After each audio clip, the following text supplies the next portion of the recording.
Oh, say can you see?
Good morning, everybody.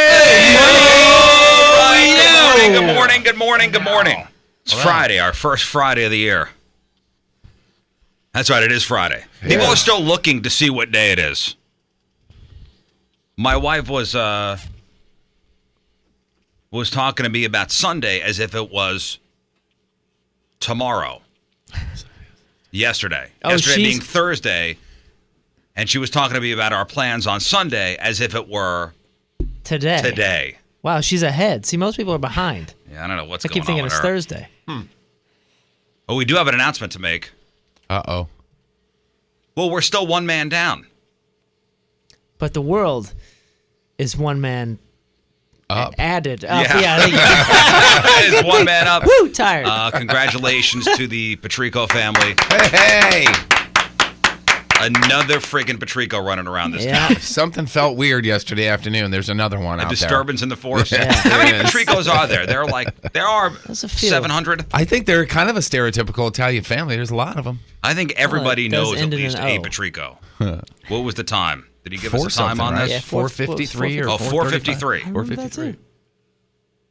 4:53, 1/5/17. That's the date. 10 pounds. That's a 10-pound baby. Damn. Mm-hmm. Damn. She's going, nope. Not out of there, it ain't. Nope. Damn. 10 pounds. Is that surprising? That's his boy. That's him. That's his boy. That's my boy. Wouldn't expect anything less. That's a sign of good pregnancy. She took care of herself. That's good. Yeah, 10 pounds. Yeah. Big, healthy baby. Yeah, man. Well, it's actually, according to his text, it's 10, and then there's another word, and then pounds. Can't say that word on the radio, though. Oh, yeah.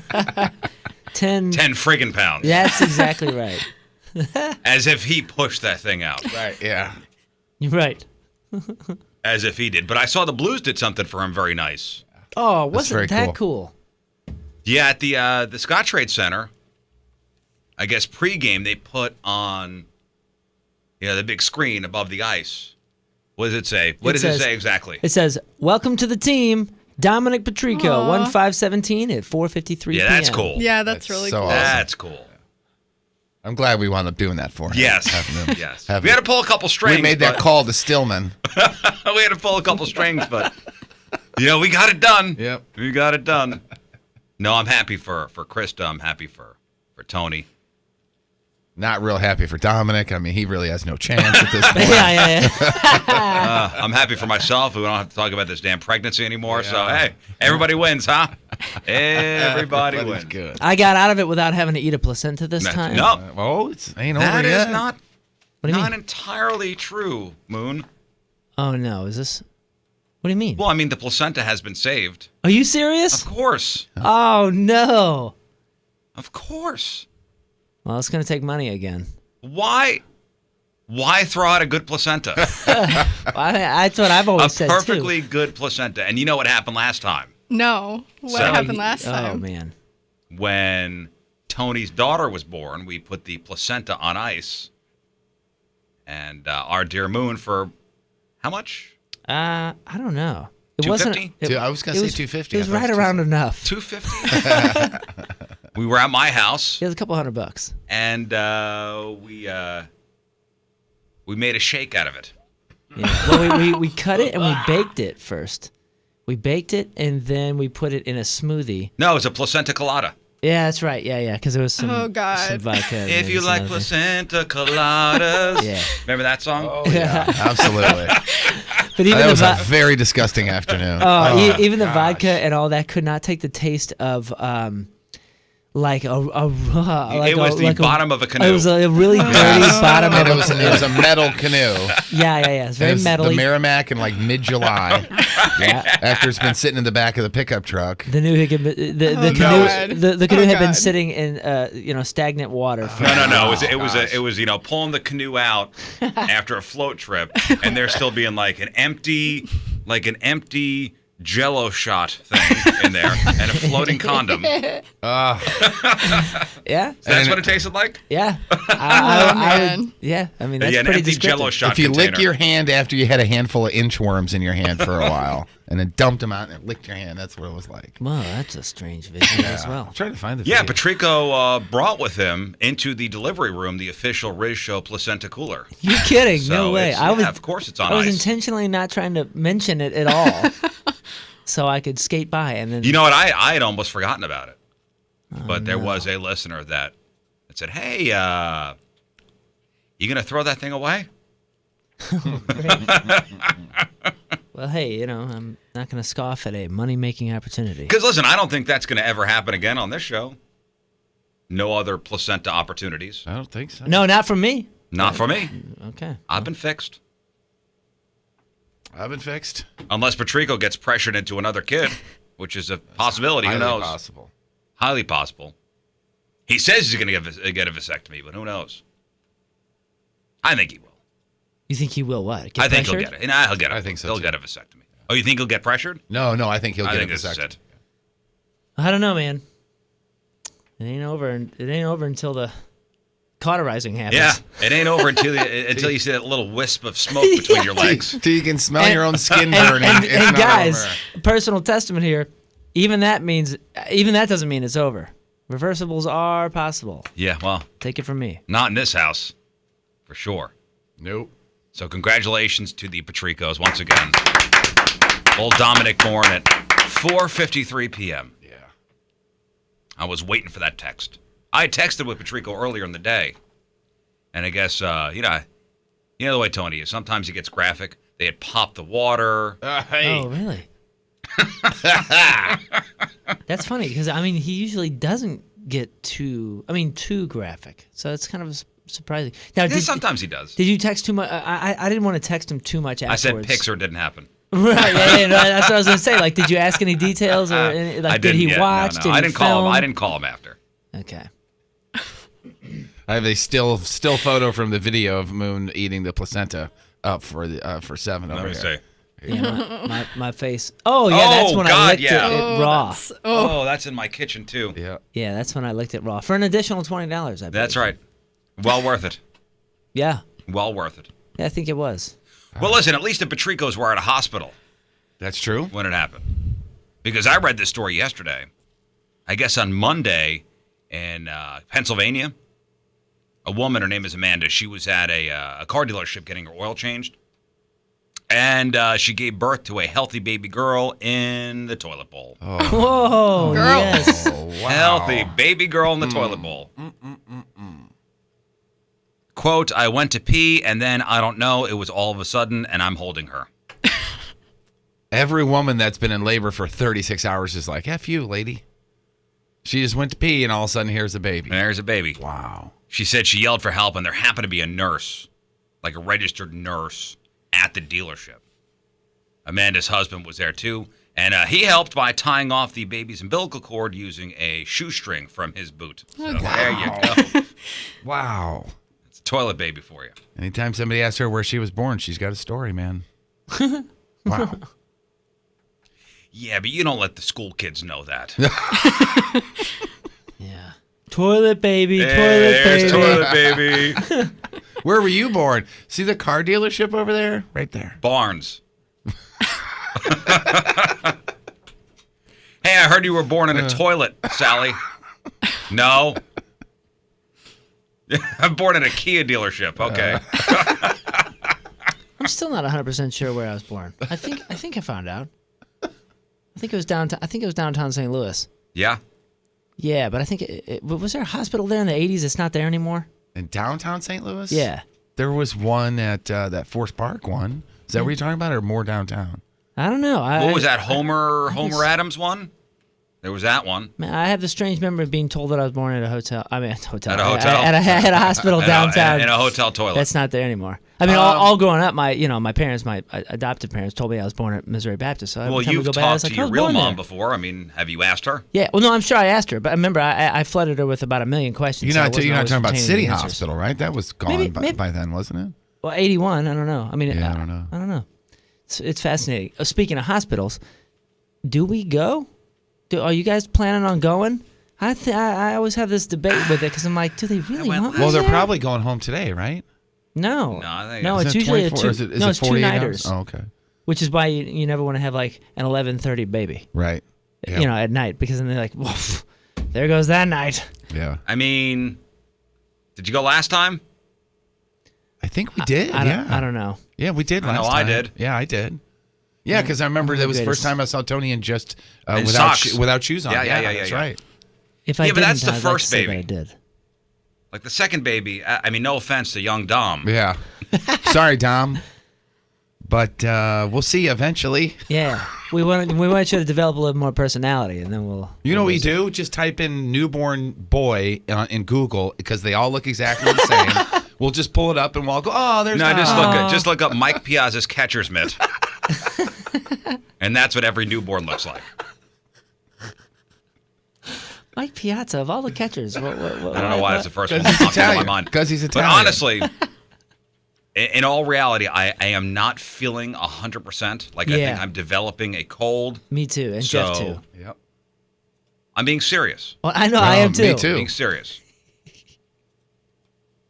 Now, you don't want somebody with a cold around a newborn. No, Uh-uh. nope. Stop making it seem like I'm making that up because I'm Why would I? I'm not making it seem that way. You are. because I'm not. It's just Hand to timing. God, hand to God. Look, there's a picture of new Dom. There he is. Oh, right that's a there. cute kid. Yeah, isn't he cute? Holy there cow! He is. See, my 10-pound baby didn't look like it had a. Did he you had just a type in face. generic baby boy? No, newborn baby boy. Oh God! Yeah, I was gonna say, like, cute. that does not look like a 10-pound baby. No, but I know Tony's probably listening. I'm really not feeling 100%. Me neither, Tone. But I love you. Stop it. I'll come by and see you in the lobby if you insist. Yeah. I know I'm allergic. I have to be. To babies? to Yeah, that's it. going out of my way. And he was not at the Blues game last No, night because you know either. what? Last kid for him, it was very convenient because the hospital was literally a mile from my house. So I'm cool with it. It was on the way home. They actually brought the baby out to the parking lot. Riz just drove by and waved. I'm here. He threw out a stuffed animal as he was driving by. Now it's like Clark Griswold at the Grand Canyon. Okay. Okay, let's go. All right. Awkward conversation. What are they feeding you up here? How you feeling? How you How's feeling? it Good. So cool movies on. All right, guys. A guy makes a joke about not naming him after the real father, and then you're out. Or you gotta didn't say, re- you "Ah, it didn't sure name does him." look like the mailman, huh? Oh, cool! You got a view of 40. That's great. Great, okay. Great. Yeah. I'm Not the gonna- 270 right. view, but the 40 view. I got That's- and then you turn into That's Chevy great. Chase and Caddyshack too. I got a thing I got to do. That's right. Yeah. Okay. All right, guys, we're about done here. Okay. Yeah. Well, so-and-so's I left waiting for my me. car running. My car's running for some reason. Ooh, I forgot my Mylar balloon in the car. I'll be right back. And did they tell you that they're out of teddy bears down in the gift shop? Yeah, they're out. I'm gonna go do some volunteer work down on 3. I'll see you later.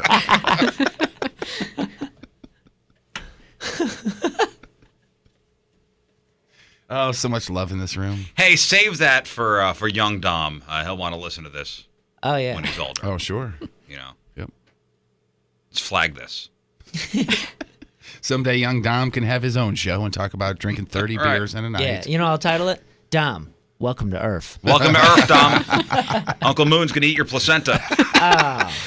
I'm sure he's excited about that.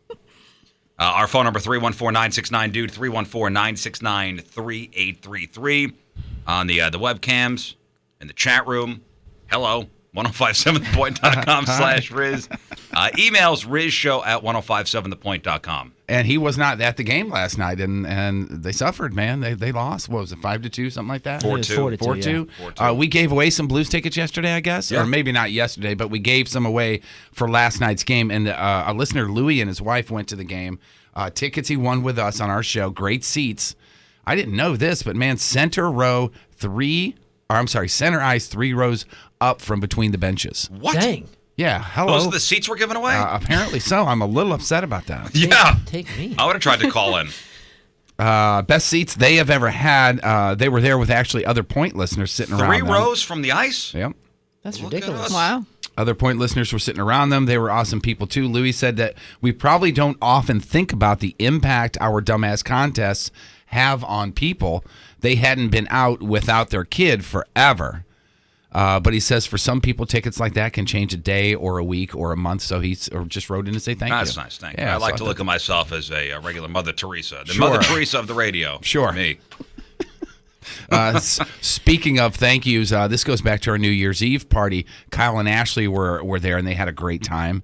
They drove all the way in from Milwaukee Wow. to go to the New Year's Eve deal. Had zero issues checking in. I'm glad they didn't tell me that before. Why You know why? I know exactly why. How long's that trip? Oh, is it 4? I think Milwaukee? it's Milwaukee? like 8. No, that's a lot farther than 4. No, I meant 4 each way. Oh. No, wait. No, I'm joking. I don't know. I've never made the drive myself. Yeah, I'll do it. But I've either never way, been. it's a long drive. What would you have said to them? Because if they would have said, hey, we drove here from Milwaukee, I'd have to make sure all night they were having a good time. Sure. Yeah, like yeah, pressured to absolutely. make them have Pressure. fun. 5.5 hours. Because then I feel it's on me. One Sure. way. I feel it's on me. Like they drove all the way for something we're doing. Right. Your first response was, what were you doing? What were you thinking? Now we got to make sure that everything is good for you. Yeah, for you these know? two. Yeah, Kyle and Thanks, Ashley. Kyle. They said, and listen to this, no issues checking in. The hotel people were awesome. Food was great. Drink lines were short and fast. They were. Yeah, which is very true, and way enough bars for that. Let's see, we all made the trip worth it for him. Riz brought it on Last Dance with Mary Jane. DJ Patrico that? killed it with a full dance floor. They met me when they checked in, and then again throughout the night. They said I was hilarious, which is true. Moonset with Teenage Dirtbags was incredible. Hit after hit. The band was Kyle and Ashley's favorite part of the night. Well, how about that? And Thank you guys for coming. They're already making plans for next year. Look at that. Yeah, we had 6 hundo packed in that room. It was pretty sweet. Great time. And I was thumbing through some of the pictures from that night. I guess they're posted on the website, on the radio station website. And there's one picture of Patrico on stage and a portly gentleman standing in front without his shirt off. Yeah. And there were a couple fellas that had taken their shirts off that night. Portly fellas. It is an oddly weird thing where people start to take their shirts off at that thing. Well, my wife brought up this point yesterday. Ever since Patrico has been taking his shirt off, I think ever since Patrico served his punishment, the bikini car wash punishment, he's gotten a little ballsy when it comes to taking off a shirt in public places. Yeah. He was without his shirt on stage that night. And I think he has inspired other portly gentlemen to take their shirts off as well. Yeah, he's liberating the Lou. Yeah. I like that. Yeah. Liberating the Lou. Not Point Fest, but on stage at the pageant, you had him take his shirt off too. That's right. That's right. And remember before that, he was, just a mere 2 years ago, he was never nude. Even in his own home, wouldn't be shirtless. Yeah. In his own house. And now he's doing it in public. He's In front of hundreds, in front of Patrico's thousands. growing up so fast. Yeah. One of these days he's That's going to nice. become a dad. Next. An anonymous listener who is a police officer said he listened to the December 7th podcast about that $15,000 check that we donated to Backstoppers, yeah. the big presentation and everything. He works nights, so he cherishes the time he can listen to the show live. He says it's very refreshing to hear voices of support during these times where, the cops are under we fire got a you lot, guys. and under a microscope. Especially when the profession as a whole, cops that is, has been vilified over the last couple of years. He says he knows that many police officers in the area work in morning shift, tune in, and love the show. Well, thank you guys. He says thanks for providing that bit of entertainment that breaks the monotony and the heartbreak that they see on a daily basis. Yeah, it's a tough job being a police officer. This is not the first time responder. I've read this or been told this, and he says in a way, because we listen, it's like we're riding along with them every single day. Which That's awesome. Which Thank I you. don't want to do in reality. Thank you, sir, and be safe out there. I forget who it was. I think it was CNN.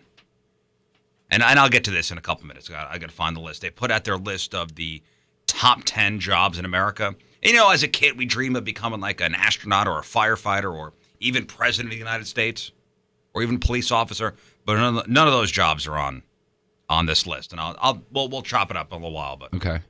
Before we get off the cop thing, there's one other email real fast. Is Sure. that okay? Chuck from the Ellisville Police Department sent a nice email thanking us for, I guess one of you guys posted the ad for the Dine Out for Matt Crosby. yeah, which is next Thursday. January, is that the 12th? January 12th Yeah, whatever is what next he's got Thursday here. is. And if you want more information, obviously you can go to our socials, but also there's dineoutmattcrosby.com. So he just, Chuck from Ellisville said thank you very much for posting that. So, Yeah, Matt Crosby was injured in the line of duty back in 2010, and they're looking to raise funds to get a wheelchair-accessible house for him. yeah.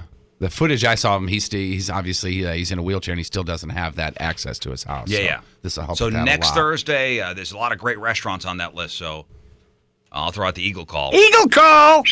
Make it your point to go out to one of those restaurants and hit up that website. Maybe throw it on the socials again, and we'll have all the info on there.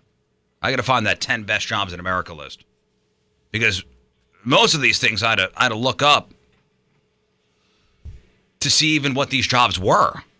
Again, it's not firefighter, it's not police officer, it's not disc jockey or on-air personality.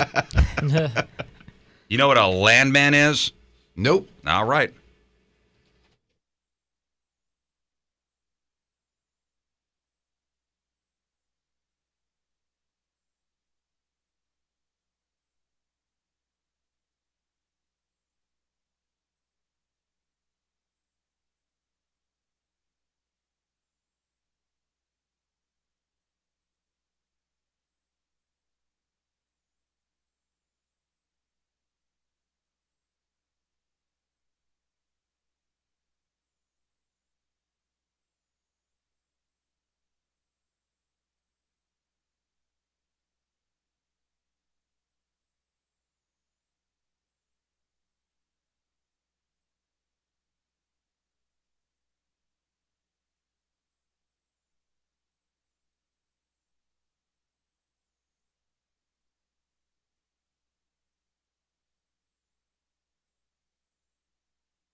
All right, so later on we have your Friday fail stories, real or fake results. First results of this competition. Week number 1. Came up with the punishment on Tuesday. Jeff, being the king of cans, had to come up with the punishment for the loser of this new competition. And it is, what are we calling it, full Slim Shady? Yeah, the full. Where you have to fully bleach your hair. Yep. This thing squeaks, by the way, when you move it. You need some WD-40 for that. Wow. Do that again. Wait, this way. There you go. Nice. What does the WD and WD-40 stand for? Water displacement. There you go. Thank you very much. Yeah, Of course. Thank you. Of course. Throwing it out there for people who didn't know. There are a few people like, Full Slim Shady. That's going to be fun. All right, so as I mentioned before, like when you were a kid, you probably dreamed of, becoming an astronaut. Like, what'd you want to be when you were I wanted to be a firefighter for a while, and then I wanted to be an eye doctor. an eye doctor? I wanted to be an astronomer. Really weird. really? Yeah. That's great. For me, I didn't go through all the childhood, I want to do this and this and this, because I wanted to do this right here from as early as almost I can remember. Okay, so even on TV or on the radio, like make a career of this. Yeah, I moved all my stuff from my parents' house, like my box, your kid's box. So I found all those student of the month things, and all those say he wants to be a veterinarian. So you wanted to be a vet. Well, it was a vet one year, then it was a professional baseball player. I wanted to do game show host. I wanted to do that. Well, none of those things are on this list of the top 10 jobs in America, which are these are like careers with like the biggest growth, the great pay, satisfying work for people who have these jobs. So yeah, no astronaut, no firefighter, no police officer, none of that stuff on here. Like number 1 is a mobile app developer. Mm-hmm. These are the best jobs in America, the top jobs. Like median pay for a mobile app developer is $97,000. I'd imagine so. A mobile app designer, is that what you said, or developer? Developer, yeah. If you're one of those, I would come to you with the idea, and you would make the app, right? Right. So really, you don't have any risk on the app working or not working or being a success or not. You're just making the app. Well, the description is you're not necessarily saving the world, but mobile app developers get to create something that can reach millions of people on a daily basis. It's a computer programmer to a specific degree. Yeah, that means growing demand for developers who build and update apps are secure, user-friendly, and sought after. Mm-hmm. Number 2, a code writer. Basically. Yeah. Number 2 is risk management director. Median pay $131,000. Do you even know what that is? No, but I would love to. I don't, for sure. I have a guess, but go ahead, man. When a hurricane knocks out a warehouse or a distribution center, the risk management director jumps into action, directing cleanup and rebuilding efforts and filing the necessary insurance claims. The job has evolved in recent years to be about more than just natural disasters. Directors are now tasked with identifying, preventing, and planning for all risks a company might face, from cybersecurity breaches to a stock market collapse. So it's like an insurance adjuster before it happens, before things happen. I guess so, yeah. Yeah, it could be. A landman, Landman, median pay $93,600. So I say, imagine knocking on somebody's door and offering them a brand new stream of income that will last decades into the future. Here's what they say. That's one of the perks of the job for landmen, who serve as a liaison between energy companies, people who own mineral rights to the properties the companies would like to access, and government agencies. Landmen research the titles of properties and negotiate deals with landowners. Ah. Wow. So when oil prices are down, they also spend a lot of time working on acquisition and stuff like that, helping energy companies sell and buy properties. So you're talking, if I'm a landman, I'm coming to your door and saying, "Hey, there's oil under here. We want to buy your property." Negotiate. Basically. Huh. Then there's product analyst. There's info assurance analyst. Quality assurance coordinator. Do you know any of this stuff? How does one fall into these things? Hospital administrator. You know what that is. Median pay $120,000. Database analysis. I would never want to be a hospital administrator. Because you're constantly talking about money and trying to figure out money and all that kind of stuff. And the other side of you is going, oh my God, we're here to help sick people and save lives and this and that, and that whole money, a horrible balance between the two. Yeah. It's a top exec at a hospital. Yeah, I wouldn't be able to do it. They make sure the hospital runs as efficiently as possible. And they meet with every department and figure out how to streamline things. Yeah, database analyst, which is $70,000, and a finance and administration director. I mean, these are the top jobs. One thing nothing fun, guys. I've never had to do, and I don't know if you guys have ever had to do it. I've never had to fire somebody, and I don't think I could do it. Oh, really? Yeah, it's not the best. I can't imagine. I've had to do that before. I've had to fire people. Now, with all that being said, those are the top jobs. And I thought about this yesterday, and there's actually a stat on this. Yesterday, for the first time in the year, after the show, Jeff Burton had to go number 2 in the bathroom. Oh, yeah, that's true. Oh, for the first time this year? Yeah.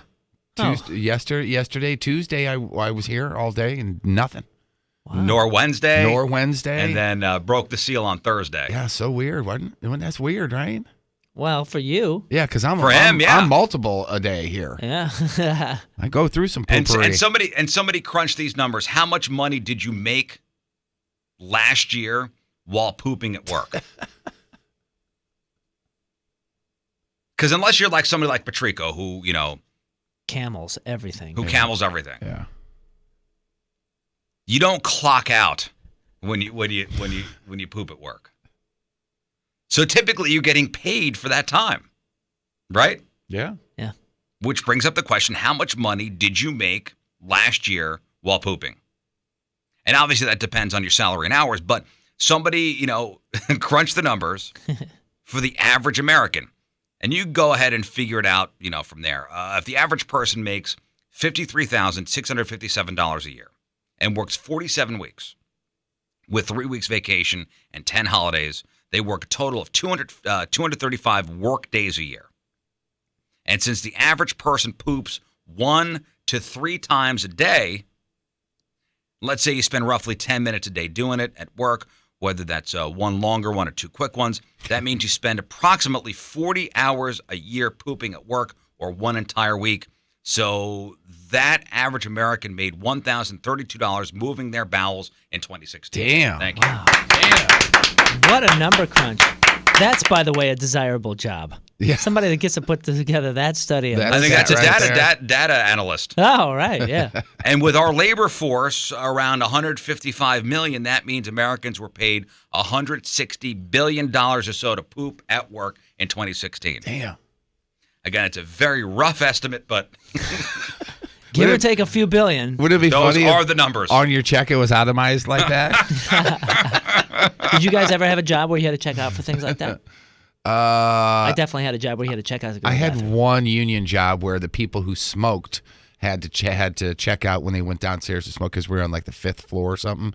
And the union boss and the office manager would stand by the elevators at lunch and make sure people were back at whatever time they were supposed to be back, and people who checked out or were going downstairs to smoke cigarettes, make sure that they clocked out and stuff. That was the union, one of the union reps or whatever they're called, guy in the office. He had to stand by the elevator Wow. and make sure people weren't screwing around.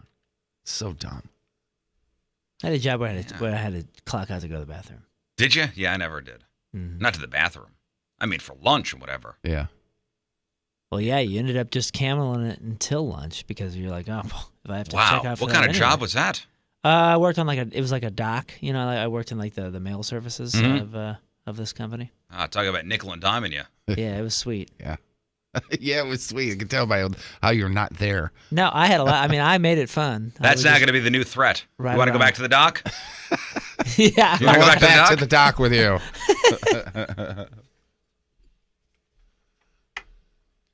All right, at 6:40 on this Friday, first look at the traffic and weather. Here's Jeff Burton. Thankfully, nothing really going on. Stop and go traffic all the way out in St. Clair on 55 southbound. You got slow traffic 64 westbound between 15th Street and 55. And that accident out in St. Charles, 70 eastbound before 40, that accident has been cleared. Your point forecast from Fox 2's Dave Murray today, partly cloudy, and if you haven't gone outside yet, yikes, startlingly cold. High today's going to be around 17 tonight, mostly clear, low around 8. Right now it is 9 downtown at Union Station. All right, news coming at you next.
What did you say going into the break? Any burrito is a breakfast burrito if you eat it early enough. Yeah. Who said that? It sounds like a Mitch Hedberg thing. It sounds like something he would say. Somebody who just followed me on the That's Instagram hilarious. had that, yeah. Coming out of that Taco Bell commercial. Made me laugh. All right, so new year, new bed. The mattress you're sleeping on, I mean, you've had it forever. It's in the shape of a U. It's all bowed out. You got springs sticking out.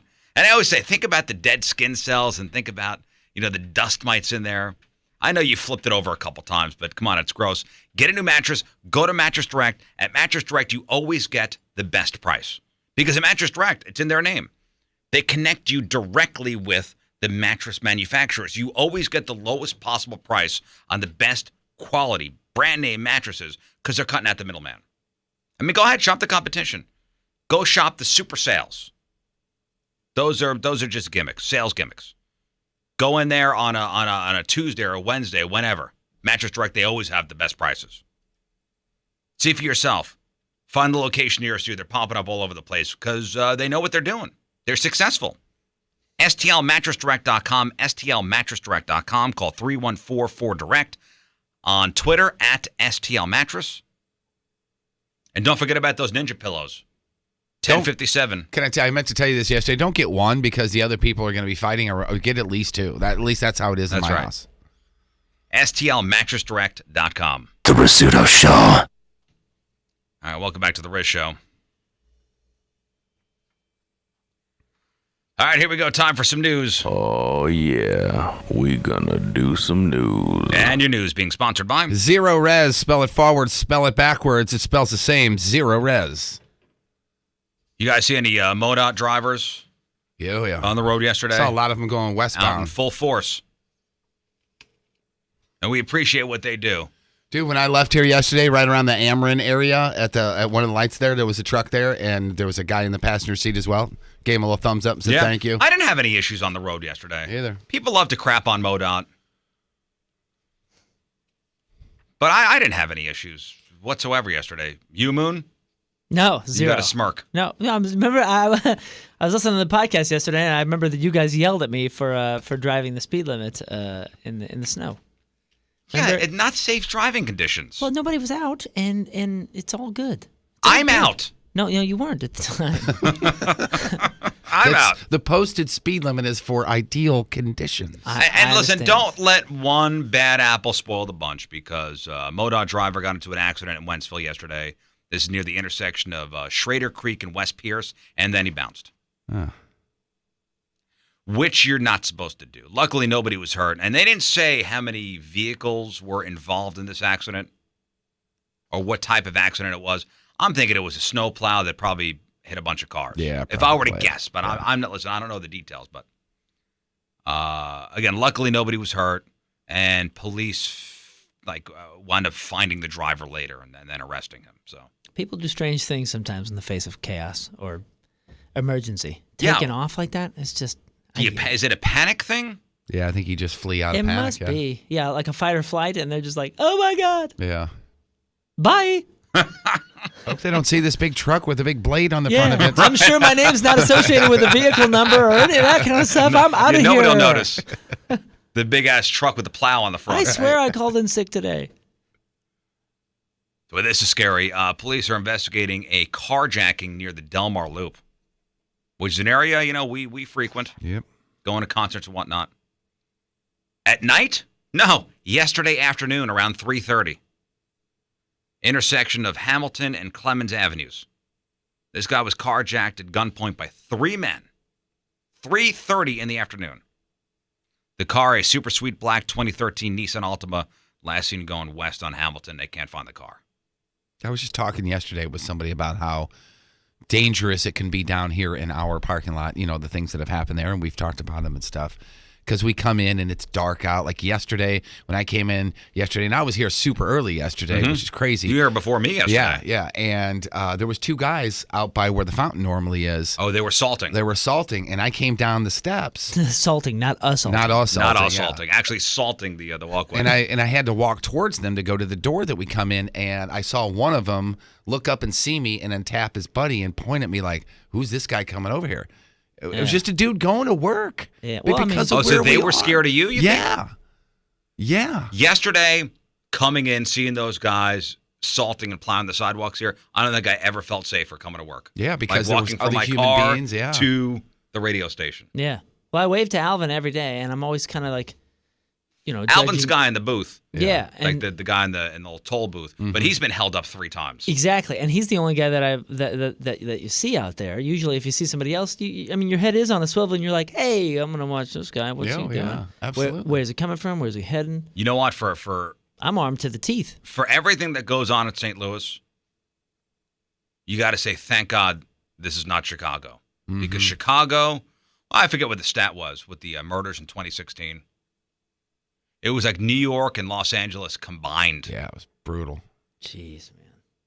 And they've New York already and Los Angeles combined. I think they've already had a pretty productive 2017 from a murder standpoint, too. I think it was over Christmas break. It was 70 some odd people killed. Oh my goodness, really? Yeah, it was Yeah, bad. it's bad, real bad. And you got this story out of Chicago from this week. Did you guys see that Facebook Live story with the kidnapped kid? This is outrageous. 4 people from Chicago, 3 of them just 18, charged yesterday with aggravated kidnapping, hate crimes, aggravated unlawful restraint, and aggravated battery with a deadly weapon. This is evil. This is evil.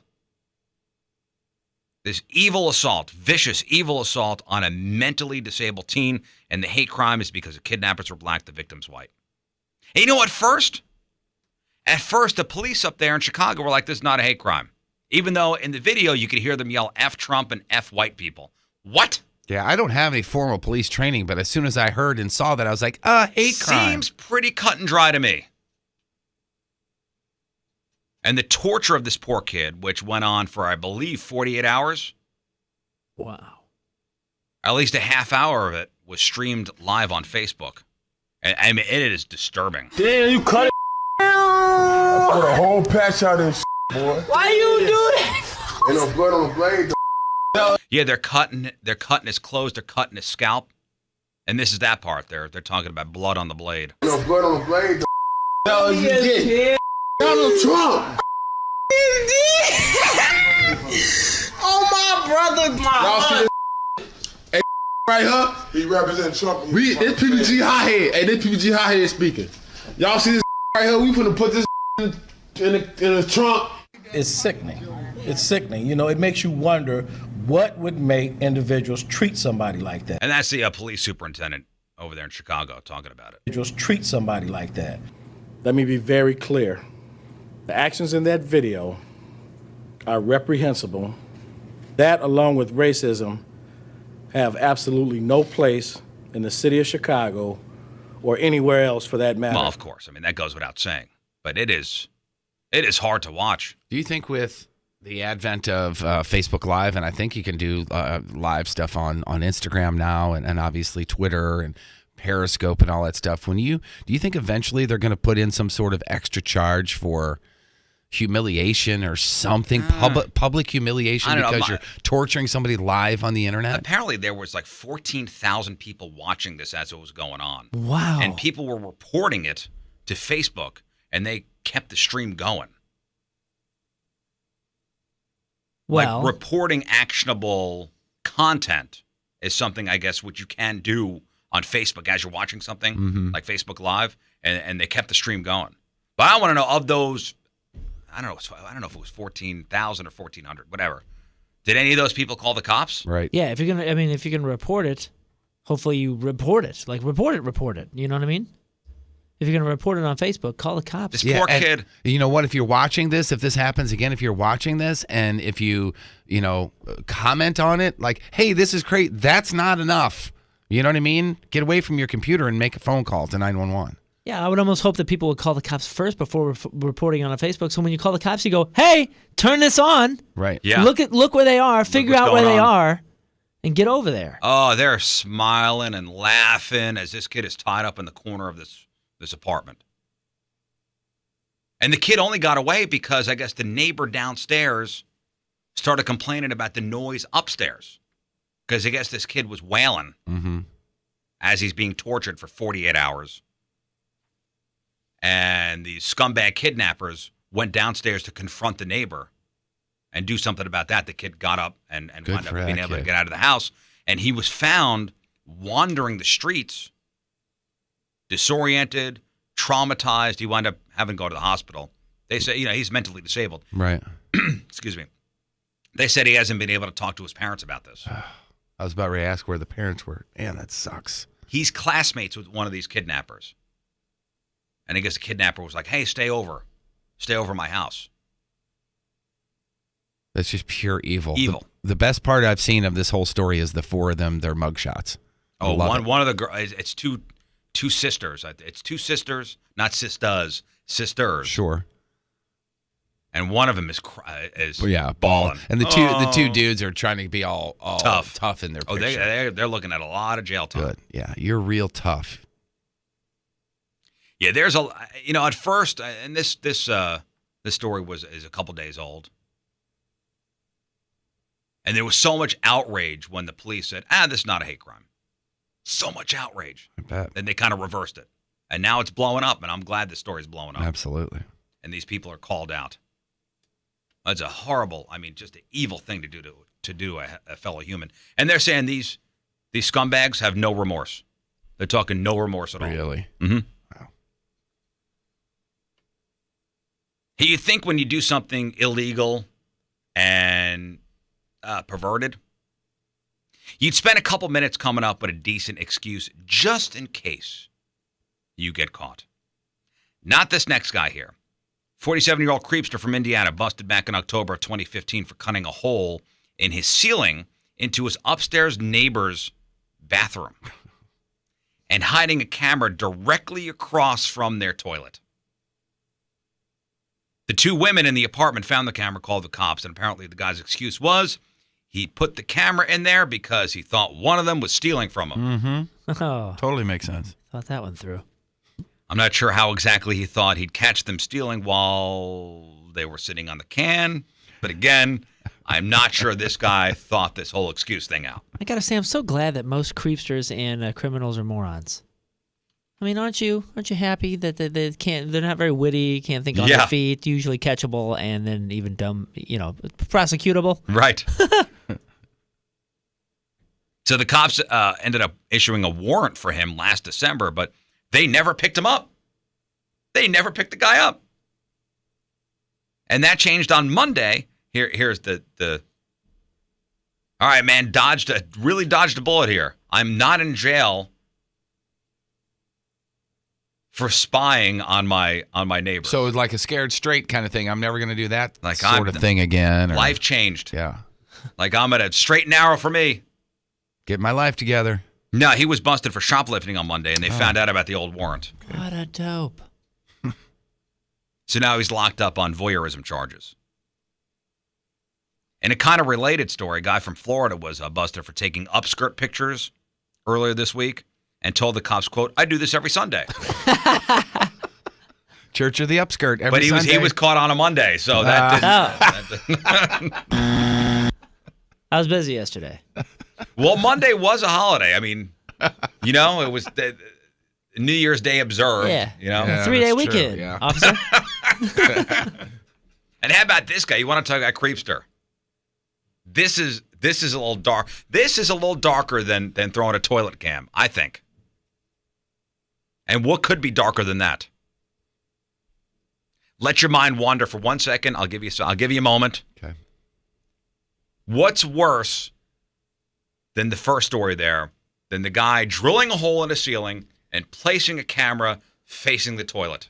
What's worse? I haven't read the story, but a good initial guess is instead of hiding the camera in the bathroom, you hide yourself in the bathroom. Isn't that worse? Yeah, I mean, yeah. I mean, it may be the extreme here. Are you looking for somewhere in between there? Although, remember, we did have that one story. I think it was last year or maybe the year before. A guy hiding in a porta potty. Oh yeah, down in the porta Oh potty. my Yeah, gosh! that's Yeah, right. winner. Disgusting dinner. Okay, that's worse. That is worse. Then this is up there though. 26-year-old guy, name is Timothy Blake. He's been charged with 2 counts of pandering obscenity, 2 first names, 1 count of menacing by stalking, and 1 count of sexual imposition. Now, what did this guy do? He did it on 2 separate occasions. Both at a Walmart in Southern Ohio. Back on November 2nd, this Timothy guy was stalking a woman in the store. The woman said she was walking. Timothy was just a couple inches behind her. When she felt something wet on her lower back and foot. Oh, no. He sneezed. Violently. She ran to the bathroom and found a, quote, sticky substance. I see what On you're doing. December 28th, cops responded to a similar thing at the same Walmart. Different woman. Timothy stalking her. All of a sudden, she feels something wet. But this time, they noticed that the same white pickup truck driving out of the parking lot on surveillance video. So they found this Tim guy. And he at first said he threw eggs at at both women. He later admitted to joeing into a syringe earlier in his truck. What? That's the second time. The first time he was doing it in the bathroom at the Walmart. Joeing into a syringe in a truck in a Walmart parking lot. Let's just let that soak in. Poor choice of words, Jeff. Crazy. Oh, yeah. He also said he had used syringes to spray eggs, spit, and just like those 2 things at the Walmart, he sprayed women at least a dozen times. Wow. That's some deviant stuff there. Did he say why? Did he get pleasure out of it? I What don't a strange human being. Like you get your rocks off watching women go on the toilet, and somehow this is your thing. They'd I be don't a know. fetish for everything, I guess, right? I guess so. Yeah, I would be curious to see what a psychiatrist would say, I would like to know what happened to him in his youth. Yeah. or a psychologist. Well, Yeah, but something's got to trigger that. yeah. Something's got to. There had to have been some kind of traumatic experience. Yeah, I'm sure it's a very windy road, but there is a beginning and an Yeah. end to that Mm-hmm. dude's thing. You know, what would make somebody be as deviant as that? And is there any use for somebody like that in society? Can that No. be rehabbed? No, and it's funny you say that because I was looking at the charges, pandering, obscenity, which, whatever, or one kind of menacing. Only you would say whatever to Well, that. no, what I'm saying is, You what I'm brush saying that- is, I don't know brush what that that means. aside. I don't necessarily Pandering, know obscenity, how. child's play. I'm saying I don't necessarily know how horrible that is. It sounds horrible. I know. What I'm saying is, from the charges, it sounds like he's going to go away for a while, which hopefully that's the Right. case. Be really good. Yeah, I don't think this is a slap on the wrist situation, but yeah, I'd like to speak to a psychologist about this guy. Yeah. And that's your news. And here's Candlebox.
All right, it's 7:06 on this Friday. Another look at your traffic and weather. Here's Jeff Burton. Out in St. Clair, stop and go traffic, 64 between 64 and the MLK Bridge split. Also out there in Valley Park, accident, 2 lanes blocked, and that's southbound 141 right there at 44. What a horrible intersection.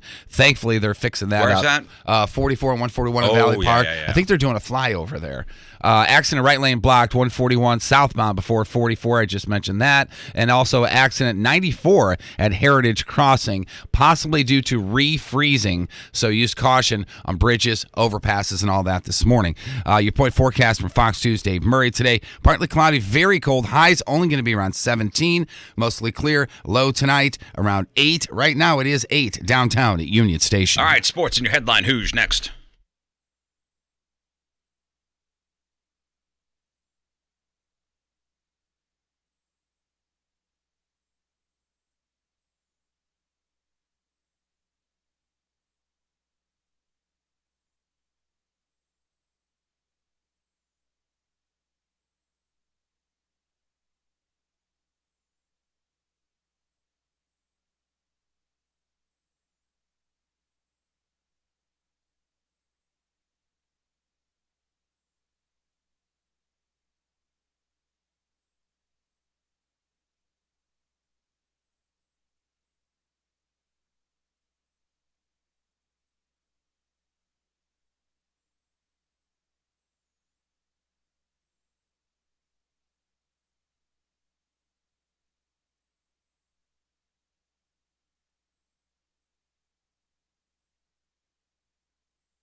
Listen, a lot of engagements happened over the holidays, and if you're planning a wedding, go with the best Walter Knoll florist. Walter Knoll, they will do a complimentary consultation to help you plan your wedding flowers, and you will have your own personal consultant to make sure your wedding is stress-free and fabulous. Whether your wedding is simple or elaborate, traditional or trend-setting, large or small, Walter Knoll will make it perfect. 1-800-341-ROSE. That's the number for a free consultation, or just go to WKFweddings.com. Whatever the occasion or need, Walter Knoll, they have the highest qualities and the most professional arrangements.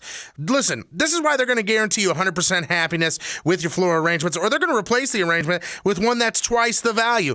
And these are reality flowers. What you see on the website is what's going to show up at your door. Again, WKF.com, that's the website specifically for weddings, WKFweddings.com, or give them a call, 1-800-341-ROSE, and let Walter Knoll Florist take care of all your wedding needs. It's Walter Knoll Florist. We know flowers. Hey folks, Chris Kerber here. You're listening to the Riz Show, and well, I guess we have to do this because they asked me to. Happy birthday, Riz. Yeah, Chris Kerber. I like that guy. I like that guy too. We'll talk blues here in a second. I know Jeff had to skirt out of here early yesterday. I know I was running around after the show. Yeah. You're like, I have an appointment at noon. Gonna get out of here. With a toilet. Across No, town. I guess you don't tell any. You're such a mysterious character. Yeah, you are. Why do you say that? Because he said that. Oh, okay. No, because I would have. Hey, I got a tattoo scheduled. Yeah, but I mean, I don't necessarily know when you guys give a crap about that stuff. You know what I mean? But you had to be weird about it, though. I was not weird at all. Like, I have an appointment. Okay, you but gotta what go to did the I doctor. say? I said it's not a doctor appointment. I was not weird. I was I thought it honest. was like a sales, You're one a of the sales weird- call. You're one of the weirder dudes in the building. You said that to me just now. Which is why you should really take heed. Take that to heart. Do I need to make life changes? I'm just saying, you are weird, and I think one of the things that makes you even weirder is that you don't know that you're weird. What? Yeah, you were just being. It was strange. Like you're like, hey, I got an appointment. At noon. But here's the I'm thing, like, hey, though. Dude, it's all good. And it would have been cool anyway. I know don't it care. would have, but I didn't think you gave a crap, is all I'm saying. And not because you're a dick. I'm not saying that. You were walking That's out. exactly what you're No, saying. you were walking out to go do something, if you remember. And I was like, hey, how long are you going to be gone? Because I got something I got to do. And you were like, yeah, go ahead, man. That was it. I promise. Every tattoo I get from now on, I will show you. No, it's not. It's not that. It's. I don't need to know your entire schedule. He wasn't being invited to the appointment. No, in case you it guys was get just bro tats. the way you said it. Like I got an appointment at noon, and then I see on social media you were at Steel and Ink Tattoo. Right. And I was like, oh, like shortly after. Yeah, it was at we noon. had this conversation. Yeah, it was noon. I went straight from here to there. Yeah. But if I were going to go get a tattoo, I say, hey, guys, hey, I'm gonna skirt out early. I'm going to Steel and Ink. I did. I honestly, I'm getting inked up. I think in a different scenario, I would have probably said something. But in that scenario, I think you would have been just like, okay, I don't really care. See you later. You know? It's weird. Is that an odd? Am I wrong? I know. I'm agreeing with you. You're not it was wrong, odd. but he's probably right too. What'd you get? I got a Ooh, yin show yang us. with some. I want to see it. You better take your It's shirt gonna off. take a minute. Ooh, can you do it slow for the cameras? Put it on the camera. Oh, of all the days to wear double long sleeves here. There's Jeff taking his shirt off. Yeah. What'd you Oh, get? look, we just got the wrapping on it. You're supposed to take that off after an hour or two. Look at that. What is it? Is it my face? Yes. The big reveal. Ew, it's bloody. What is that? It's a yin yang with some flowers. I'll say it on the mic. It's a yin yang with some flowers on Oh, it. sorry, I don't have a mic in front of me. Sorry. Is that sparkly? You got sparkly? What do you mean On there? sparkly? No, that's blood. It's grease and blood and stuff. Oh wow. I like the flowers, yo. It's very nice. They do good work over there. Thank you. Yeah. Brandy's What should I get as my next tattoo? My face. Or one of my, On my many tush. quotes. Oh, yeah. That'd be great. I'd pay for it if you got my face on your butt. Hey, being that we're talking about extreme things, like real extreme. Tattoos are extreme. This is extreme too. I can't find my extreme button. Oh, it's on Oh, there it is. Man, that was so fucking extreme. There it is. There's a 28-year-old guy named Anthony Armour. He's from Southern California. He's got this thing on YouTube where he posts videos of himself. His thing is he trespasses at hotels, and then he jumps off the roof into their pools. That's his thing. Oh, yeah. Have you seen videos of this guy? I'm sure I've seen videos of this guy because when you start watching those on YouTube and they usually only last about 20, 30 seconds, and then the next one comes up and you're like, "Ooh, I want to see if this guy survives." Yeah. And then I want to see if this guy lives. And he wears a GoPro, and I tell you what, his videos are pretty nuts. But last week he misjudged one of his jumps last week, and he clipped the side of the pool and he shattered both of his feet. No, shattered. And I mean, you could see. I mean, his feet. I think Jeff, did we watch this? Did you see this? Yeah. He Moon showed it to me, and it was one of those where I watched it and I was throwing my arms in the air. I mean, I try to listen. I got a piece of audio here. Try to listen. It's the point where he clips the side of the pool.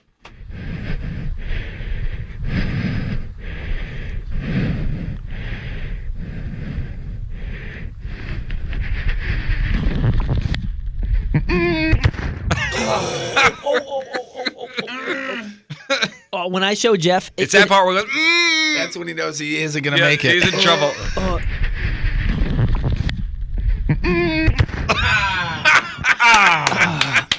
Gosh.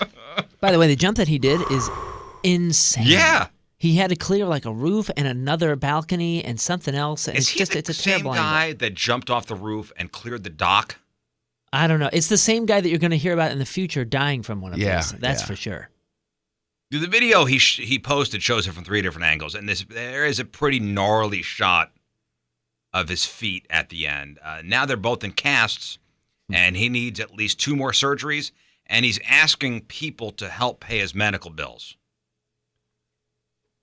So he started this fundraising campaign on GoFundMe.com called Casts for Life, and he's got a goal of $112,000. But I think I checked 2 nights ago; it was only about $2,000. Yeah, so he's still got his work cut out for him. When I checked the site, he was $2,100. He got a ways to go. But people are giving this guy crap. Like, why would you give this guy any money? I would not give this guy a dime. You're a dummy. Yeah, you're gonna give him money, and he's gonna keep doing this. Yeah, 19-year-old. Well, I mean, even I would say 19-year-old kid doing something stupid. This guy's almost 30. Yeah, right. And he's done it 150 better. times, and then I'm sure he's not stopping. No, this is a moron. I mean, without a doubt, this is a dummy. I'm wondering. I mean, is he making money off of this? Does he have a YouTube channel that's like insane numbers? Look to see how many subscribers he has to his YouTube channel. Well, here he is talking about being criticized for his GoFundMe. What am I going to say to haters? I'm so sick of people hating on me for doing like what I love, going at it full force. I don't want to be so extreme, bro. Man, that was so fucking extreme. He really does. Like, he sounds like one of those characters from Harold and Kumar. You want to go at it full force? Then you know what? Full force. Use your own damn money too. at it full force. I don't want to be arrested. I'm not hurting anyone. When do you decide to give up the tricks? When I die. Never, brah. Oh, dude, he sounds like Bam Margera if he were like a West Coast surfer. I'll sleep when I'm dead, man. Yeah, man. It's gonna be in about a month. Moron. Hey, dummy, way to go. Yeah. I'm gonna sleep when I'm dead. It's gonna be on the side of your pool, probably. Use your extremeness for something good. Be a firefighter. That's a good point. Yeah, Be a firefighter. If you have no fear, be a firefighter. Yeah, run into burning buildings. Yeah, for good. And the other thing that I noticed in that video is if you watch the entire thing, he's got shattered feet, as you said. He has to drag his ass out of the pool, and then and remember, when you got shattered feet, you got to drag your ass in everywhere. Yeah. So he has to he's literally dragging ass, through the gate or whatever around the thing. He's going. leave. He's dragging himself like a seal, and and all I thought was, man, like, if you're gonna do this, like, use the buddy system. You know what I mean? Like, have a guy up on the balcony that comes downstairs and picks you up. Let's hear him. Let's hear him shatter his legs again, or his ankles.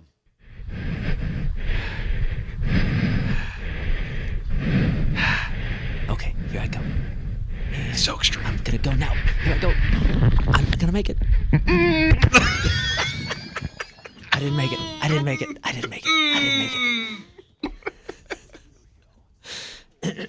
So extreme, brah. Yeah.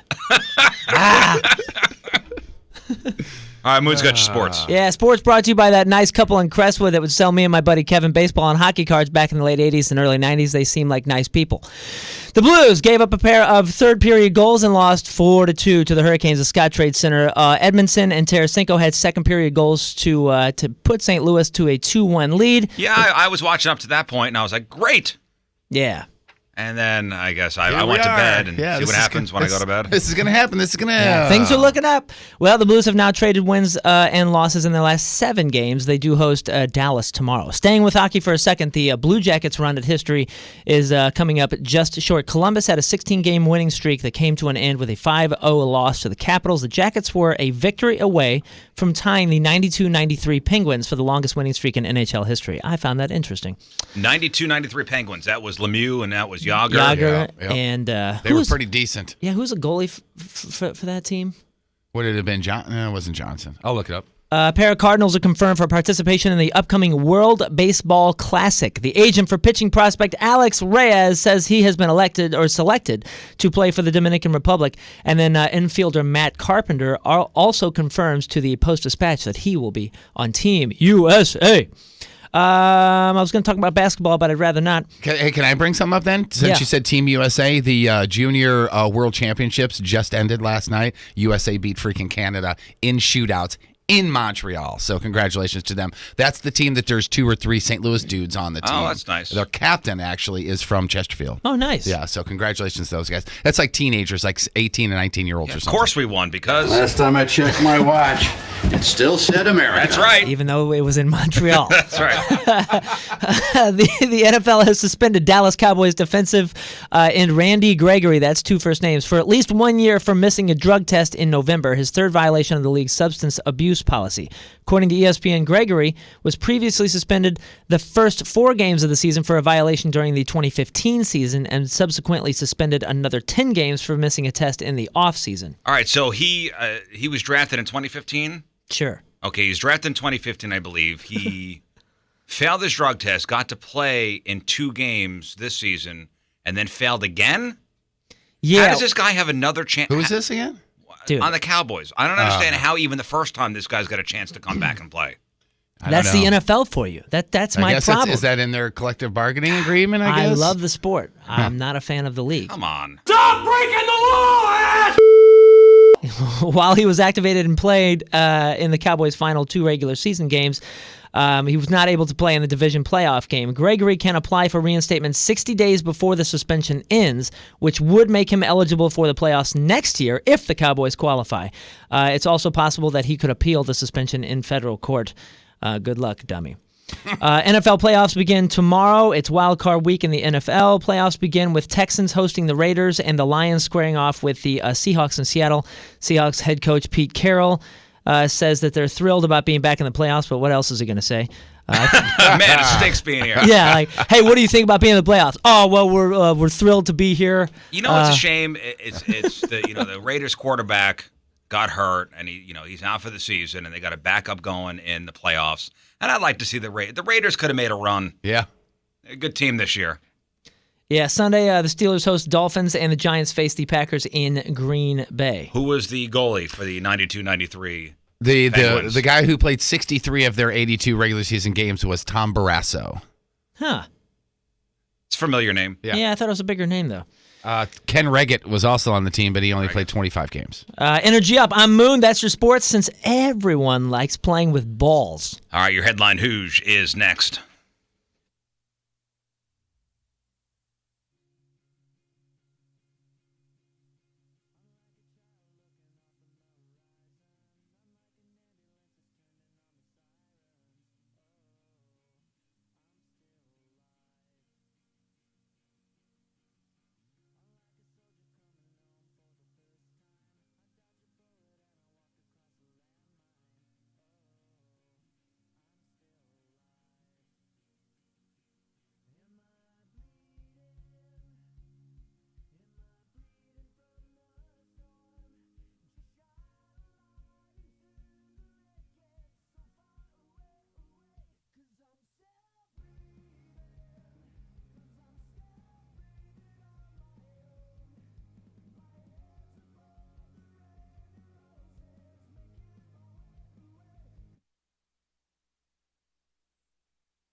Brought to you by the law offices of Susan L. Ward. Call 783-9400 or stlfamilylaw.com for all your family law needs. All right, today's headline news story comes to us from Tallahassee, Florida, where on Tuesday afternoon, 58-year-old Randall S. Sullivan,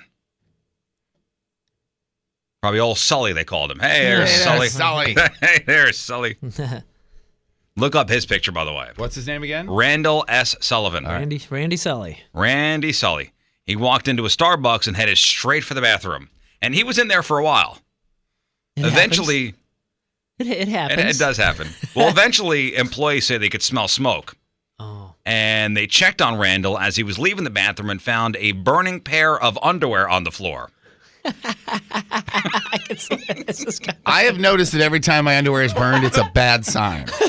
Another witness told cops that he walked into the bathroom while Randall was in there and found duty on the floor. Is that him right there? That's him. That's him. You want to make sure you post Randall's picture. Okay. Because he looks like a guy that would do this. I see the prisoners doing a rendition of Passion of the Christ.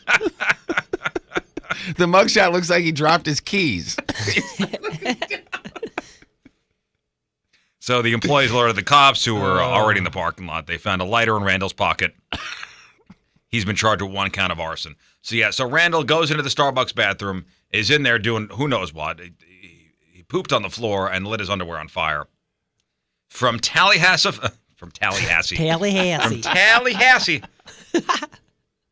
Florida, Randall S. Sullivan.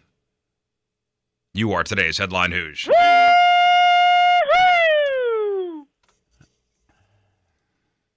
Yikes. He was also busted for bringing a controlled substance into jail with him one time back in 2012 as well. He needs a good bath. He does. All right, 7:31 Friday. Another look at your traffic and weather. Jeff Burton coming at you. Valley Park accident, 2 lanes blocked, 141 northbound after Elam.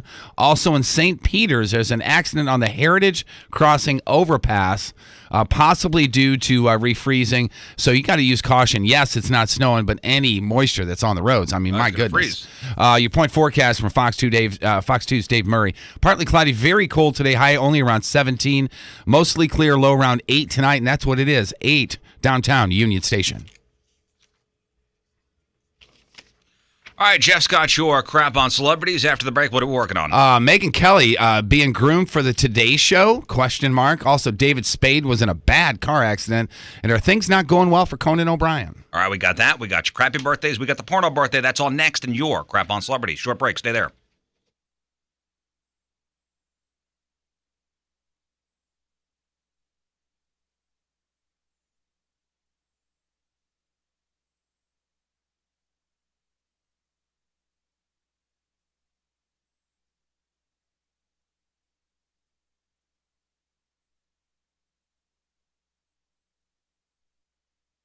So you had people at the house for the holidays. You had a New Year's party. You had a Christmas party.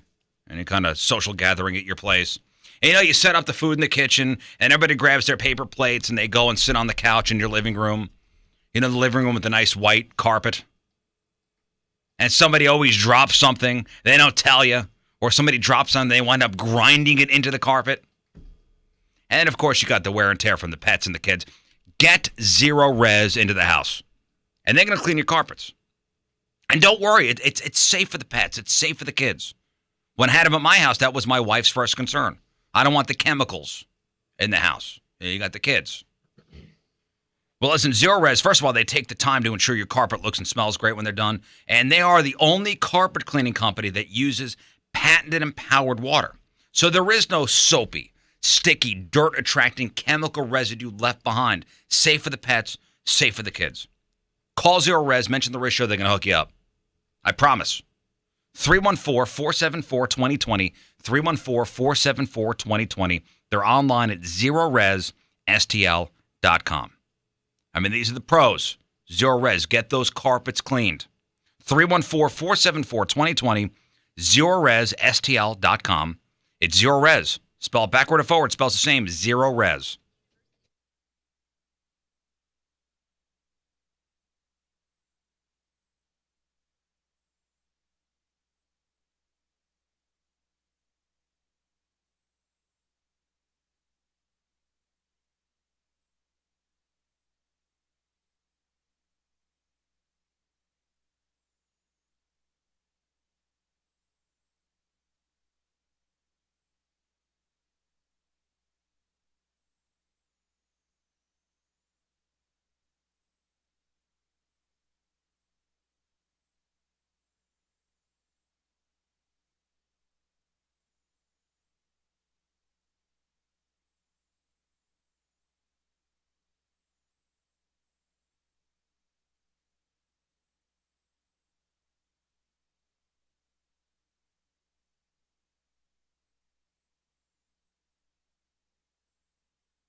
Listen, it's out with the old and in with the new. When you buy a 2016 model, you're buying last year's. Why do that when you could buy 2017 brand new cars, trucks, and vans, and even SUVs from Jim Trineri Chevrolet?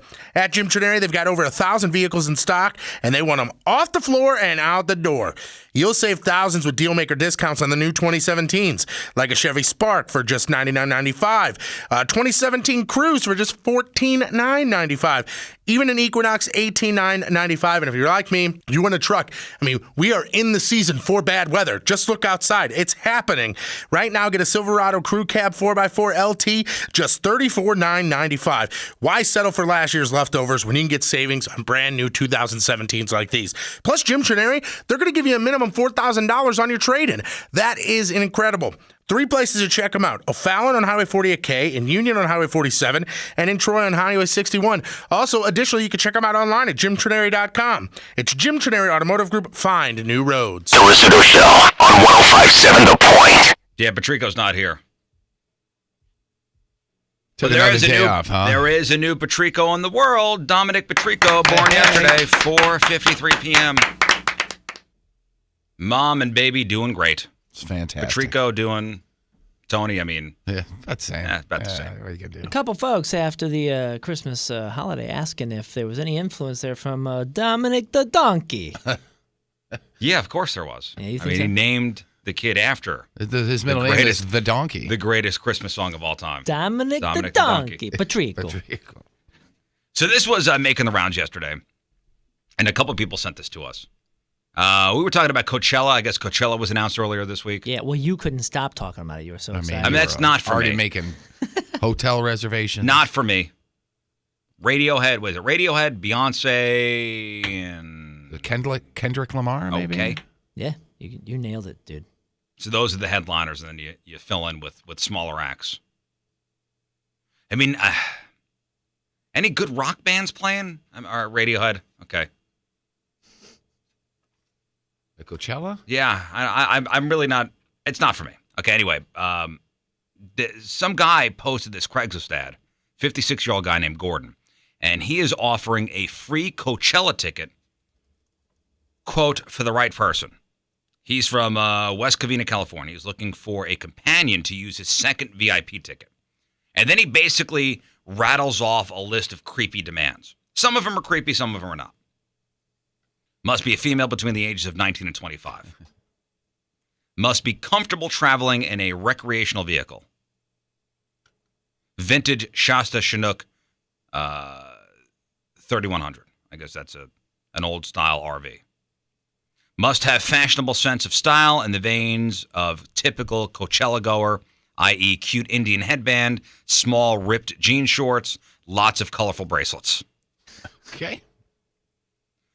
Preferably have a playlist of various Coachella artists on phone we can listen to on ride over.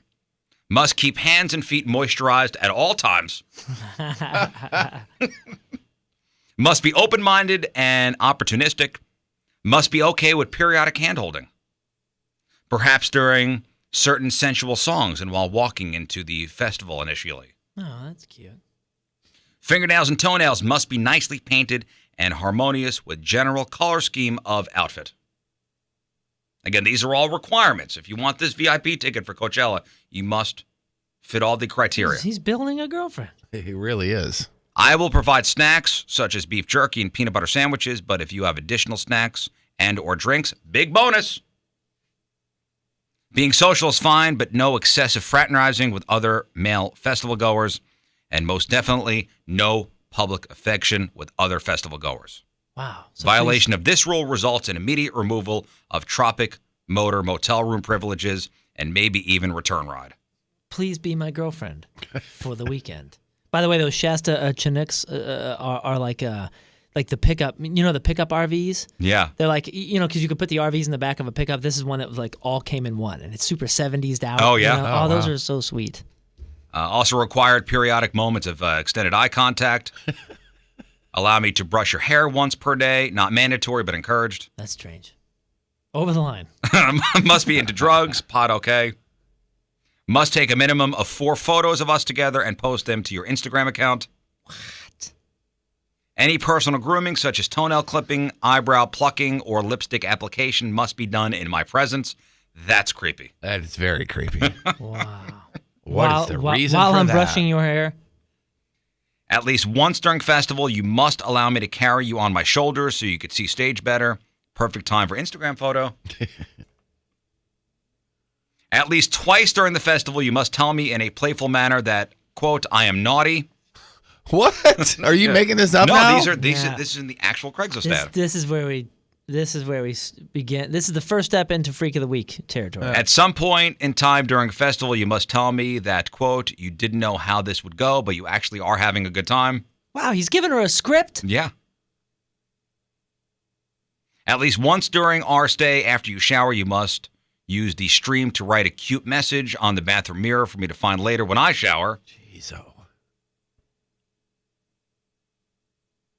I'm sorry, use the Steam. Steam. And finally, and most importantly, must be ready to party and have fun. Yeah. Holy cow. Have fun in capital letters, by the way. He built a girlfriend.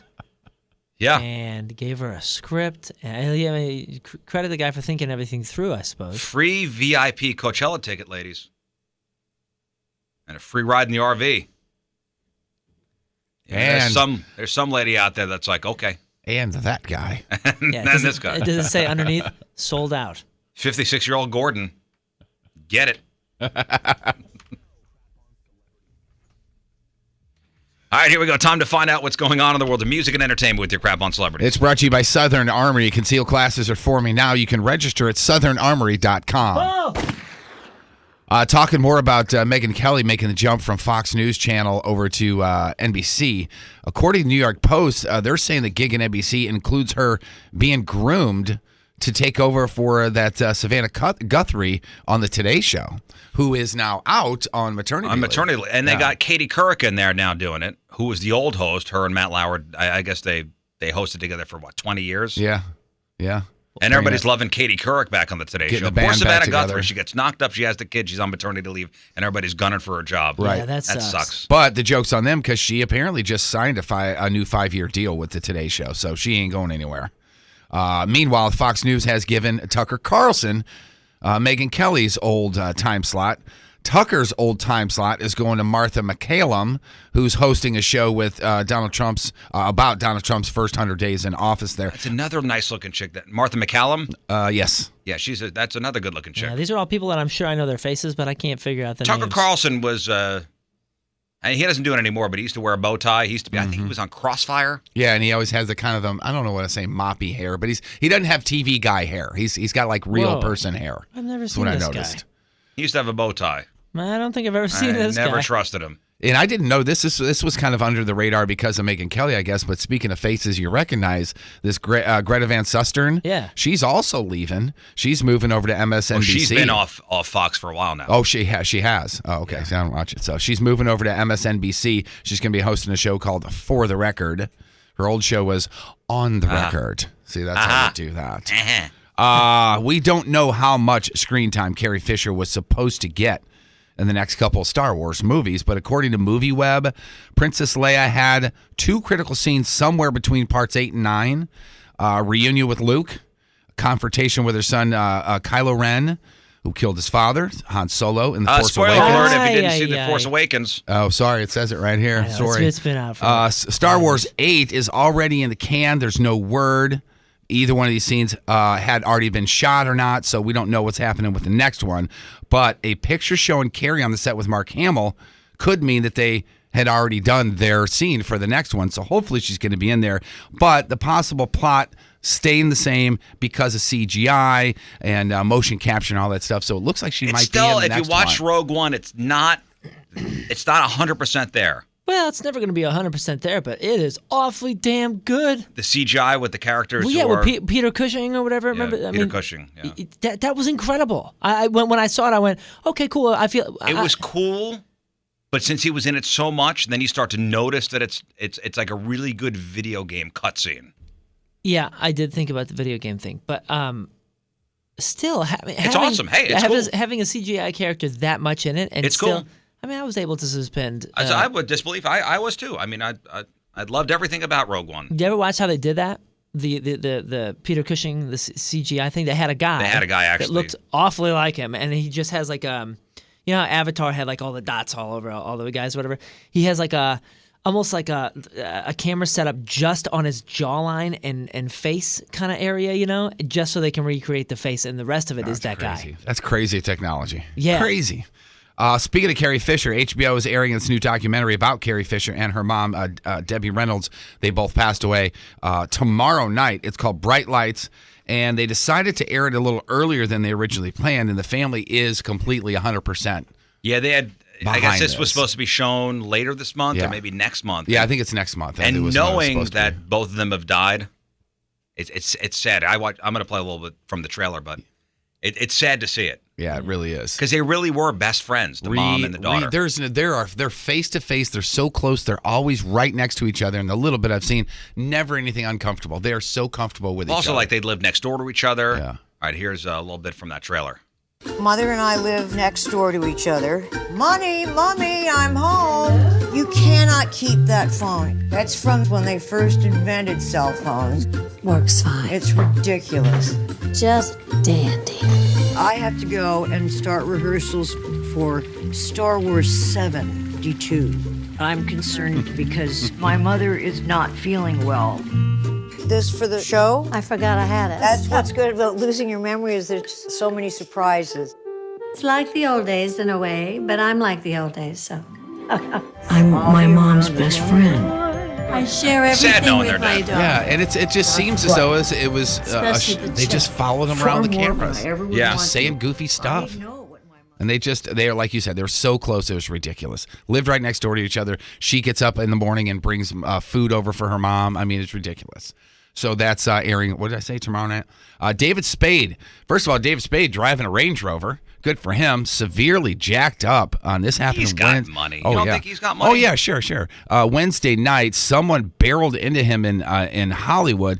He was actually taken to the hospital in an ambulance. Released later, just a few bruises, thankfully.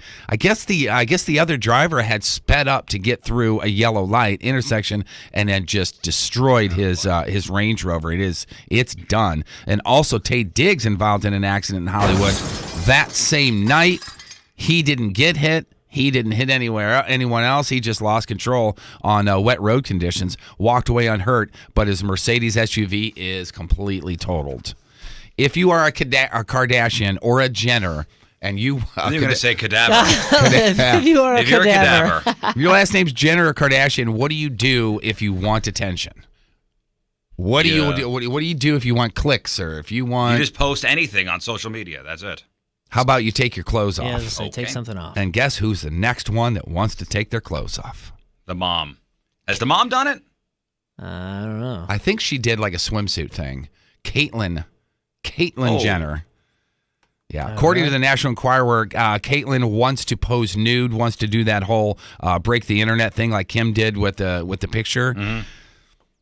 Wants to do a photo shoot for that paper magazine, trying to restart the career, wants to get back on TV. I Am Kate was canceled back in August. And when was the last time we talked about Caitlyn Jenner? It's been a while. Yeah, and if you don't talk about these guys, they're not making any money. It's been a hot minute. When we said that it was when canceled. we said, hey, his show got canceled. Her show got canceled. And guess what else? We haven't talked about Lamar Odom for a little while, and that's because he was in rehab, and he got out just recently, and he's on the streets. So, of course, TMZ caught up to him, and this is very, very, very, very quick, but they asked him how he's doing and what his plan is, what he's going to do next. Just live life, bro. Yeah? Any like specific plans or anything? No, I might do a reality show. Oh, great. Because that's what he needs to do, is a reality show. 35 days in a rehab center in San Diego. He got out yesterday, 37 years old, and he went for a little mini shopping spree in Beverly Hills. And I don't know if he needs to be doing reality TV. No, he needs to chill out. Yeah, chill out's a good way to do it. TheWrap.com is saying Conan O'Brien might be losing a lot of airtime. TBS supposedly is thinking about retooling Conan and making it a once-a-week show as opposed to 5 days a week. TBS executive says that Conan is working really hard. He works very, very well on the road when they take a show to like Cuba and Berlin and South Korea, stuff like that. But full frontal with that Samantha Bee and that John Oliver show, they're just doing those once a week, and they found a great audience with that. Yeah. So supposedly there's rumor that ratings aren't great. Revenue's not great. They haven't been good from the beginning. Yeah, and I mean, maybe part of it is just the TBS part of it. I'm not really sure. But music fans, there's an upcoming documentary about to detail the alternative punk and metal scenes of the 90s. What a great music era. It's called Underground Inc., The Unsung Story of Alternative Rock, and they're doing it right now. There's a Kickstarter campaign as well to help fund the project, but they're interviewing, White Zombie, Queens of the Stone Age, Primus, Bad Religion, a bunch of others. So again, there's a Kickstarter campaign on that. I'd already donated my money to the guy that jumped off the roof and shattered his ankles. Darn it anyway. There goes all my fundraising money for the month. I'll have to wait until next month. On TV tonight, you got tonight, ABC Last Man Standing returns. Also on CBS, MacGyver returns, and Hawaii Five-0 returns. On Saturday, HBO. What year is it? Huh? MacGyver and Hawaii Five-0. Five-0, yeah. Also, Bright Lights, the Carrie Fisher and Debbie Reynolds thing is on HBO. What's in theaters this weekend? Oh, we got actually 4 of them, I believe it is. Underworld, Blood Wars, that's the new one with Kate Beckinsale. She's in it again? Oh, yeah. That's my gal. Call me. I haven't seen any one of those Underworlds. I haven't either. They're good. Are they? I think I've seen 2. The first one's awesome. I think I've seen this. What's this one as far as Rotten Tomatoes goes? Rotten Tomatoes giving it 10%. Audiences. I don't care. Kate Beckinsale's in it. Audiences 55. It's called Underworld Blood Wars. So critics 10, audience 55. Yeah. Rotten Tomatoes 10%, critics audience 55. Yeah. Also, there's that Hidden Figures. That's the one about the space program and how the women behind it did all the math. Black. That Taraji P. Henson is in it. Also, a couple other women. Jim Parsons is in it. Kevin Costner is in it. And it opens nationwide this weekend. Rated PG. Rotten Tomatoes, 91%. Critics audience, 92%. Wow. Also, A Monster Calls, that opens nationwide, PG-13. A boy getting help from a tree monster. Felicity Jones is in this. Who cares? It's Sigourney Weaver. Liam Neeson. Rotten Tomatoes, 87%. Audiences and critics, 84%. All right, crappy birthday. Celebrating a birthday this weekend. Blue Ivy Carter. That's Beyonce and Jay-Z's kid. 5. She turns 5. Michael Sam. 2 first names. First openly gay player in the NFL. Michael Sam, 27. Kate McKinnon from SNL. Oh, yeah. Huge fan. She is 33.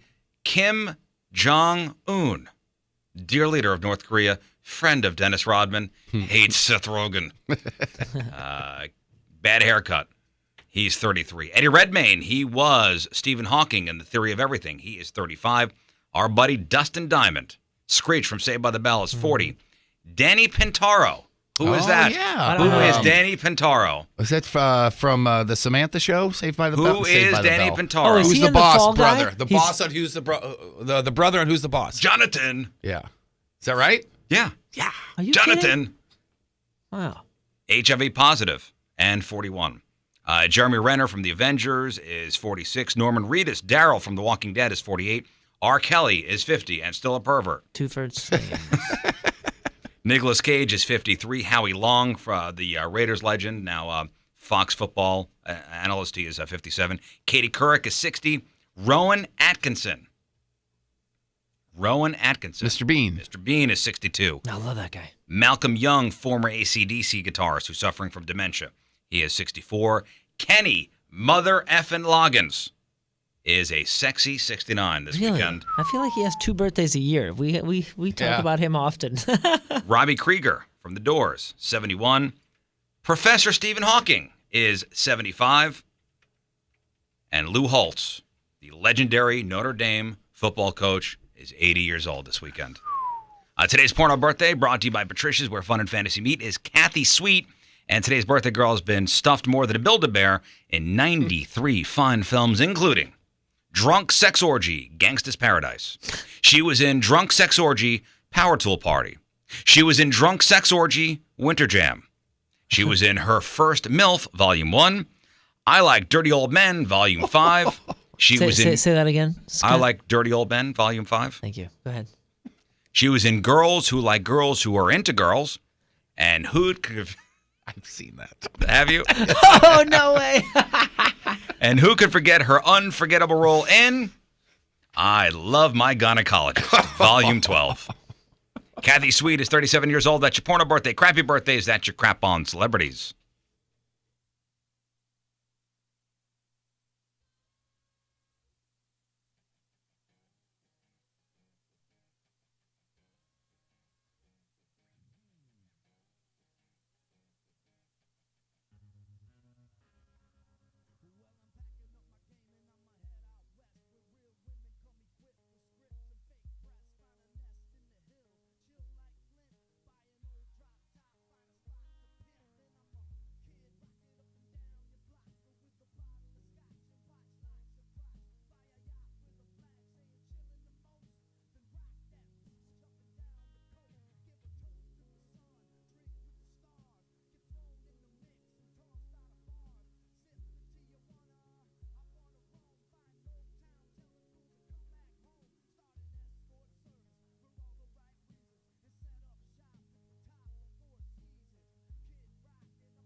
I know Kid Rock was at Scottrade for New Year's.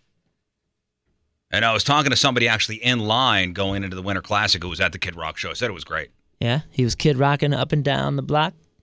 Yeah, I think instead of a ball dropping, they had balls dropping.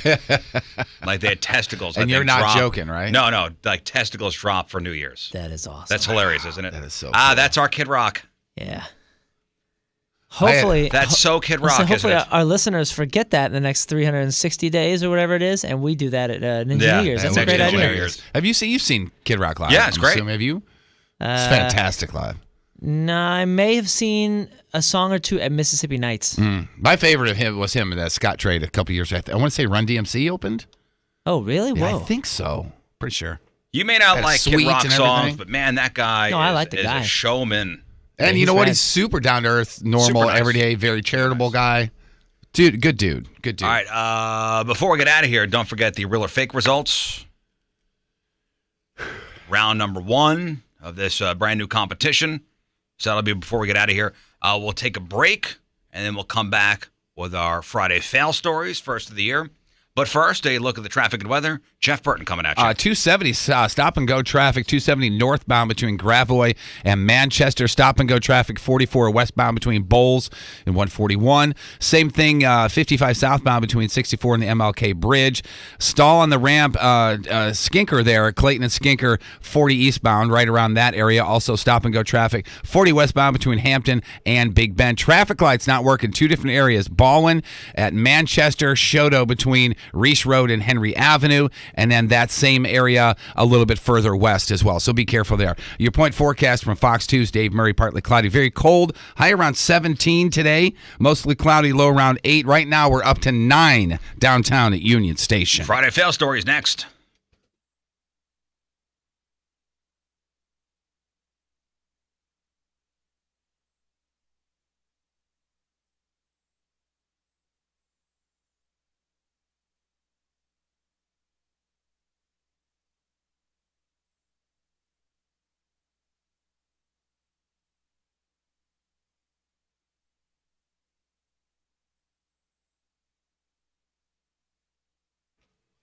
More Choice Jewelry, ninjabling.com. Just talking about New Year's. Thanks to John Royce, the whole staff over there at More Choice Jewelry, for sponsoring Ninja New Year's.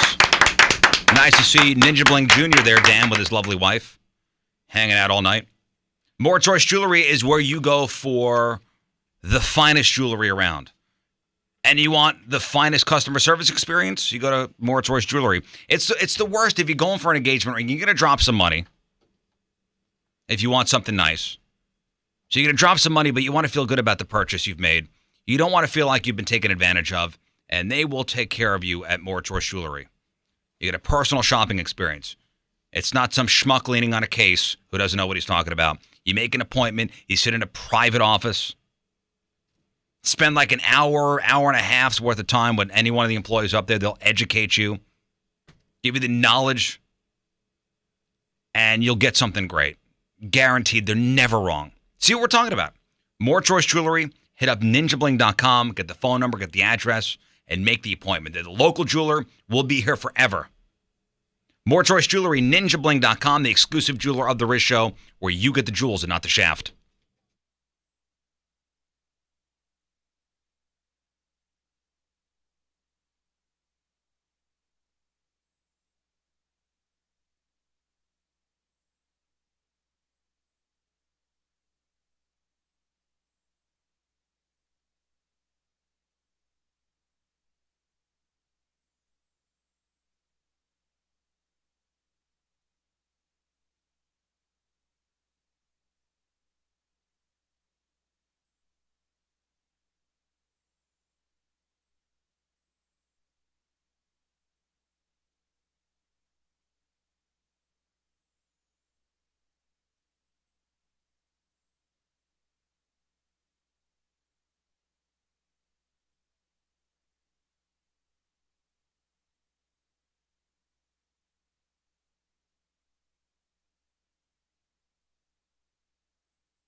So it's a new year, which means a fresh start for your business. So I'm talking to you HR people and business owners. And a great year starts with making great hires. But posting your job in one place is not enough to find quality candidates. So if you want to find the perfect hire, you need to post your job on all the top job sites. And now you can. Let me tell you about ZipRecruiter. Now with ZipRecruiter, you could jumpstart your hiring in 2017. Post your job to 200 plus job sites, including social media networks. That's Facebook, that's Twitter, all with a single click. Find candidates in any city or industry nationwide. Just post once and watch your qualified candidates roll into ZipRecruiter's easy-to-use interface. No juggling emails or calls to the office. Quickly screen those candidates, rate them, and hire the right person fast. And find out today why ZipRecruiter has been used by over 1 million businesses. And right now, Riz Show listeners can post jobs on ZipRecruiter for free by going to ZipRecruiter.com. That's ZIP recruiter.com/best. ZipRecruiter.com/BEST. One more time. To try it for free, hit up ZipRecruiter.com/BEST.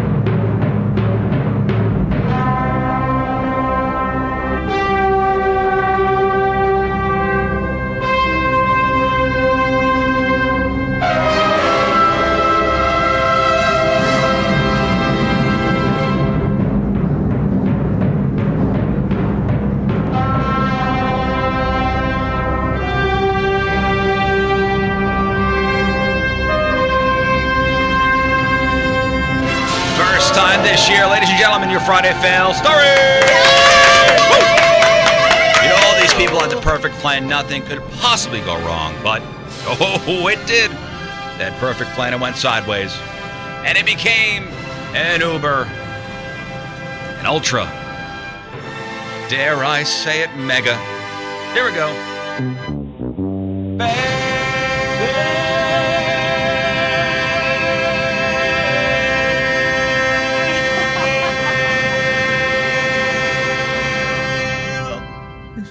Failed. What happened? I heard somebody go, That must have been him. That was him. My throat is already bad enough, and I can't sing, so. I don't know, I was enjoying it. And then somebody walked by the window, and I saw the look on their face for a moment. I'm like, what are they doing there? All right, Friday Fail Story is sponsored by Moritz Royce Jewelry, NinjaBling.com, the exclusive jeweler of the Riz Show. We'll start with this, a 56-year-old guy named Alvin Neal. Alvin Neal, two first names. Definitely, depending on the spelling, yes, I'm with you. Neal? I don't know. Alternate spelling. He robbed a bank in downtown San Diego back in May, and I haven't seen any security footage of it, so I don't know if he tried to hide his face or not, but it really didn't matter because right before he told the teller to give him the cash, he swiped his ATM card. So he walked up to the window, swiped his card, and said, "You're being robbed. Don't make a mistake." Obviously, he'd made a pretty big one, though. The teller ended up giving him $565 from the drawer.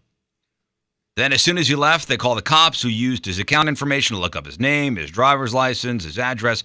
Turns out he's a registered sex offender, so tracking him down wasn't hard. And he admitted to robbing the bank after they found his debit card in his bedroom. Idiot. Goes back to you, Moon, saying earlier, thank God these guys are dummies. I'm just so happy. A judge sentenced him to 3 years and 10 months in jail on Tuesday. He's also going to pay back the $565 that he stole. So happy. Most of these criminals are just dopes. Well, there's this guy, 48-year-old Florentino Herrera. That's Herrera. It's pretty good. He was pulled over in Austin early on December 31st after he blew through a stop sign. He failed some sobriety tests, so he was arrested for drunk driving, and the cops put him in the back of their cop car. And apparently he didn't realize there was a camera rolling in there because once he was alone, he pulled out the cocaine he'd been hiding in his belly fat. Oh, no. And the cops say he tried to destroy it. So he was hit with another charge for evidence tampering. Fail. How did he try to destroy it? Spread it across the floor? I have no idea. I don't know. Maybe eating it? I don't know. I wouldn't say that would be destroying it. There's an event called the Women's March on Washington going down the day after the inauguration later on this month, but something like 150,000 women, they're going to gather in Washington to protest Trump. Now, the Washington Post published an article about it yesterday, and they photoshopped hundreds of women together to form the female symbol. You know, that's the one that kind of looks like the stick figure without legs. Yeah, circle with the cross. Yeah. Only they screwed up in a massive way, in the most massive way as possible, and accidentally put the women into the male symbol, which is the circle with an arrow sticking out. Mega fail. What? Mega fail. They need to have a meeting. Are you sure that didn't happen somehow intentionally? Like, how do that many people miss that? Look, I'm looking at it. Showed That's a dopey. Showed a picture to the camera. Idiots. 23-year-old woman near Saginaw, Michigan got caught shoplifting from a Kohl's. She made a break for it. But her 7-year-old daughter's with her. Couldn't keep up, so she just starts dragging her along the floor while she kept running, and the security cameras got it on video. Right before she made it to the parking lot, I guess the daughter got caught on one of the doors, so she just left her there. Jumped in a car and took off. Luckily, her daughter wasn't hurt, and she's staying with her grandmother for now. Mom is in some big trouble. She better be. Holy cow. Retail fraud. Now looking at a charge of felony child abuse and child endangerment. So at least. Fail. It is hard to steal from a Kohl's, though, because you got granola under one arm, a sweater over this shoulder, and then a So much kayak. stuff. You know, you're dragging a kayak behind you. Kayak. I'm pretty sure they sell kayaks in Kohl's. Probably. TV and movies make us all believe we could easily crawl through vents whenever a heist calls for it. But in real life, vents really aren't set up for crawling. Which yet another person just learned the hard way. 53-year-old guy from Rochester, New York, tried to break into a pizza place around 4 a.m. on a Friday morning. He did it by crawling in through their vents, but he got stuck and started screaming for help. There was a 24-hour convenience store next door, and the clerk heard him screaming, so he called the cops. The fire department had to come get him out, and then they took him to the hospital with minor injuries. And once he was released, the cops immediately arrested him for burglary and criminal mischief. Failed. A couple weeks ago, a 24-year-old guy named Nathan went to a Green Bay Packers game, and afterwards, he took a cab 111 miles to Richfield, Wisconsin. Smart decision. And when they got there, Nathan's total was $475. So he told the cab driver that he had to go into a truck stop and go to the ATM. But instead of getting the cash, he slipped out the back door and took off running. Cab driver called the cops, and they noticed that Nathan left a trail of footprints in the snow, so they followed it. And they found him sitting in a bar drinking, and he was arrested for defrauding a cab operator, and he's facing a max sentence of 9 months in jail and a $10,000 fine. Fail. The old $10,000 fail fine. Mm-hmm. God, you know when a meme has reached the next level when it starts fighting crime? Are people still doing the mannequin challenge? I guess it stopped. And I saw this before our break. Where did I see it? I want to say like a Humane Society or something. I saw did it on the news. But yeah, I think it's over. Well, I'm saying congratulations, mannequin challenge. You finally made it, baby. A group of people, dummies in Huntsville, Alabama, shot a mannequin challenge video about a month ago, and they made their scene look like a shootout. Oh, and man, I saw that. Everybody in the video is holding a gun. I saw that. It's incredible. There's like including guys some serious assault weapons. Yeah. Oh, yeah. There's like guys diving. There's like a car involved. It's remarkable. I mean, honestly. Well, the cops saw the video after it was posted on Facebook, and all those hardcore weapons made them suspicious. So they started investigating. They got a search warrant, and they raided the house from the video, and they found a marijuana dealing operation set up, plus a bunch of guns. 2 guys arrested. A 49-year-old guy named Kenneth White and a 23-year-old guy named Terry Brown, which is mega fail. Wait. Ken White and Terry Brown. Now, Ben Blue got off. Yeah, Benjamin Blue got off. Randall Green is still on the run. On the bright side for them, I mean, as you mentioned, their mannequin challenge, their video is pretty well done. Oh, dude, it's one of the better ones.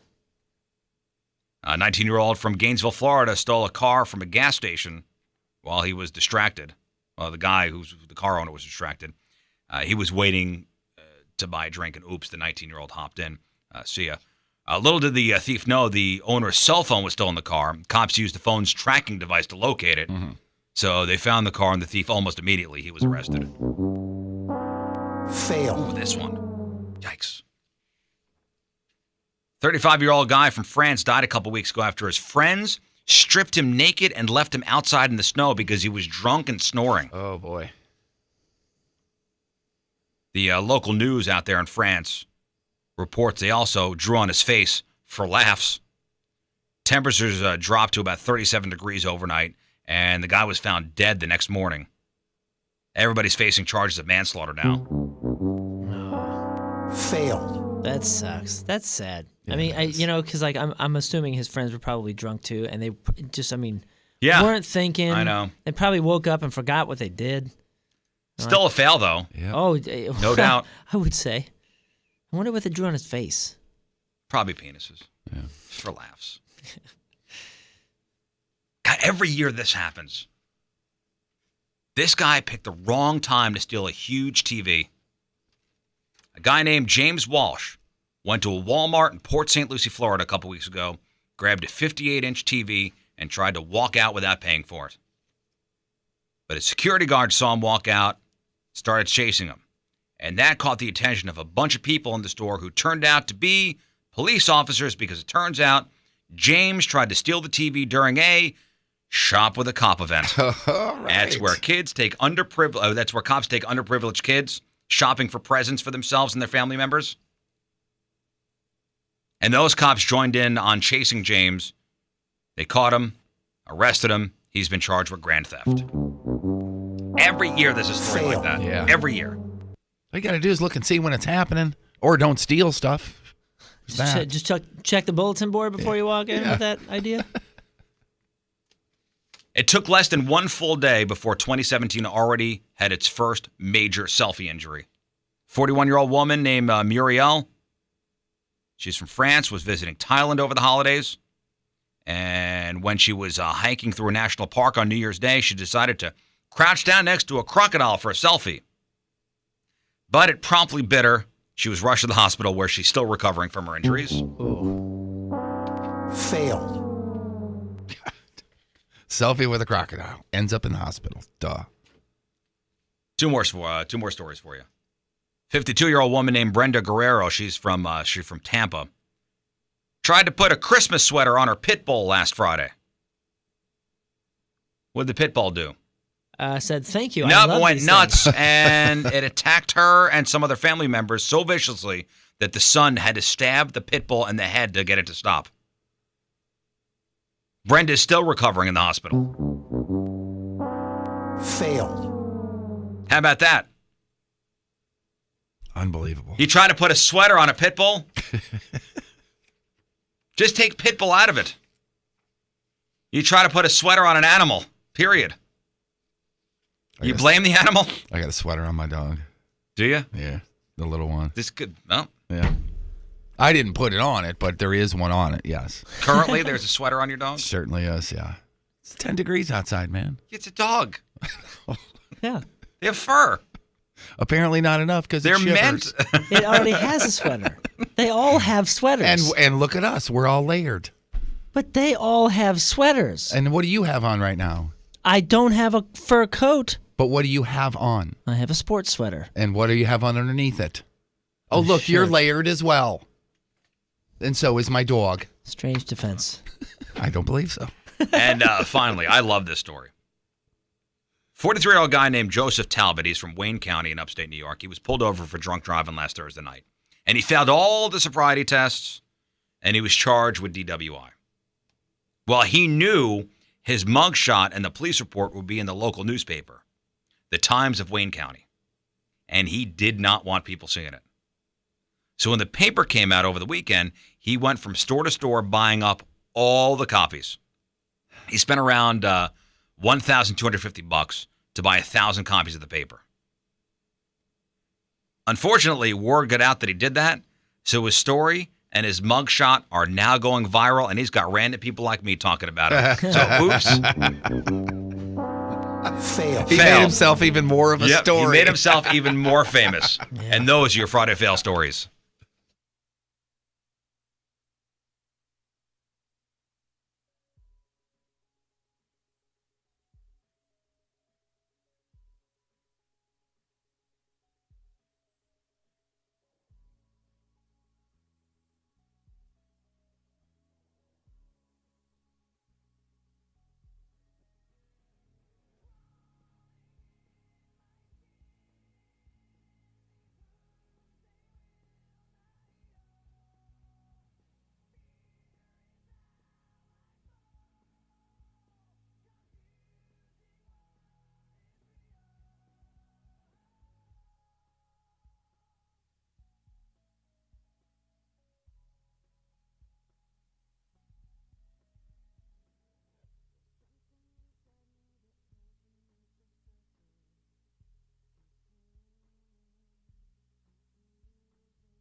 You know, after all those fail stories, have you ever been at an airport and been in the security line? And Moon, you've flown a lot, and Jeff, you've flown a fairly good amount of times. Have you ever been in the TSA security line and seen somebody caught with something they shouldn't have? Oh, I never have. No, I have. It's usually fluids and that kind of stuff. I got caught with a knife. Fluids. I mean, I've seen that before, too. Yeah, sure. You got to dump that out. Yeah, but you're talking like a gun or drugs or something like that. Yeah, I never have. I lost a knife, like a prized knife that it was given to me by my dad and all sorts of stuff. I just forgot it was. Yeah, I mean, I always carry a knife, but I've made sure that before I go fly somewhere, I put it in my. I just forgot. Stowed luggage. I forgot. I've seen that happen a few times. I saw it happen with somebody with scissors, and I'm talking like kitchen shears, like old school, the metal, like the badass ones you get like Office Max kind of, those kind of scissors. It's a knife. Yeah, but I'm saying, why was it accidentally in your backpack? Yeah, that's good. You know what I mean? Like accidental because I pocket like knife. to collage, so when I Yeah. I was going to do a little scrapbooking. Yeah, no, and it was like a gal in like yoga pants and like Nikes, you know, kind of looked like a runner or something, and not like a lady with crafts in her bag. You know what I'm saying? Would they allow knitting needles through? That I don't know. I think there was at a point when you couldn't, but I think you can now. You can For now? some reason, that sounds familiar. Like the big plastic ones, maybe. Oh yeah, maybe those. Well, yeah. the TSA put out their list of the most like outrageous items they confiscated from carry-on bags in 2016. I bet you they're awesome. I mean, it's everything from rifles to Game of Thrones inspired swords. What are you thinking? So some of the crazy things that didn't make it past the machines. A bladed dragon claw that somebody tried to pass off as a letter opener. Why would you think? And you know they were standing there going, "What? Are you kidding me? It's a letter opener, man." It's a bladed dragon claw. An oversized bottle of liquor containing 5 dead endangered seahorses. Busted.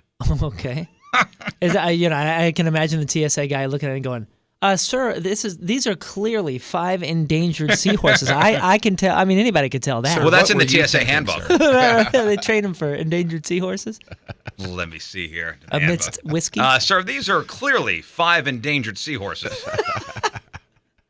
Which he points to the sign. Yeah, which it says on the sign. You may not carry on.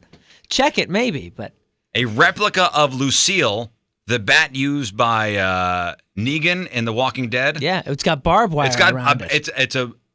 Have you ever seen this thing? It's a wooden bat with barbed wire around it. Holy cow! And Somebody they just tried tried to take it on a plane.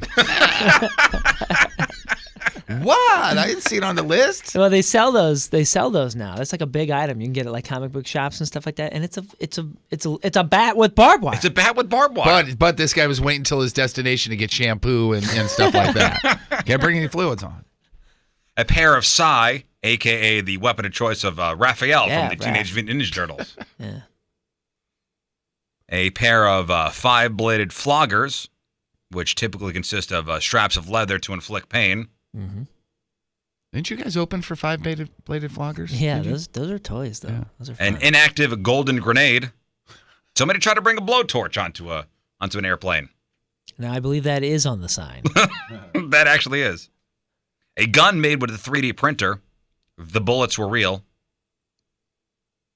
2 loaded spear guns. Don't see why that's been banned. And a stun gun disguised as a lipstick case.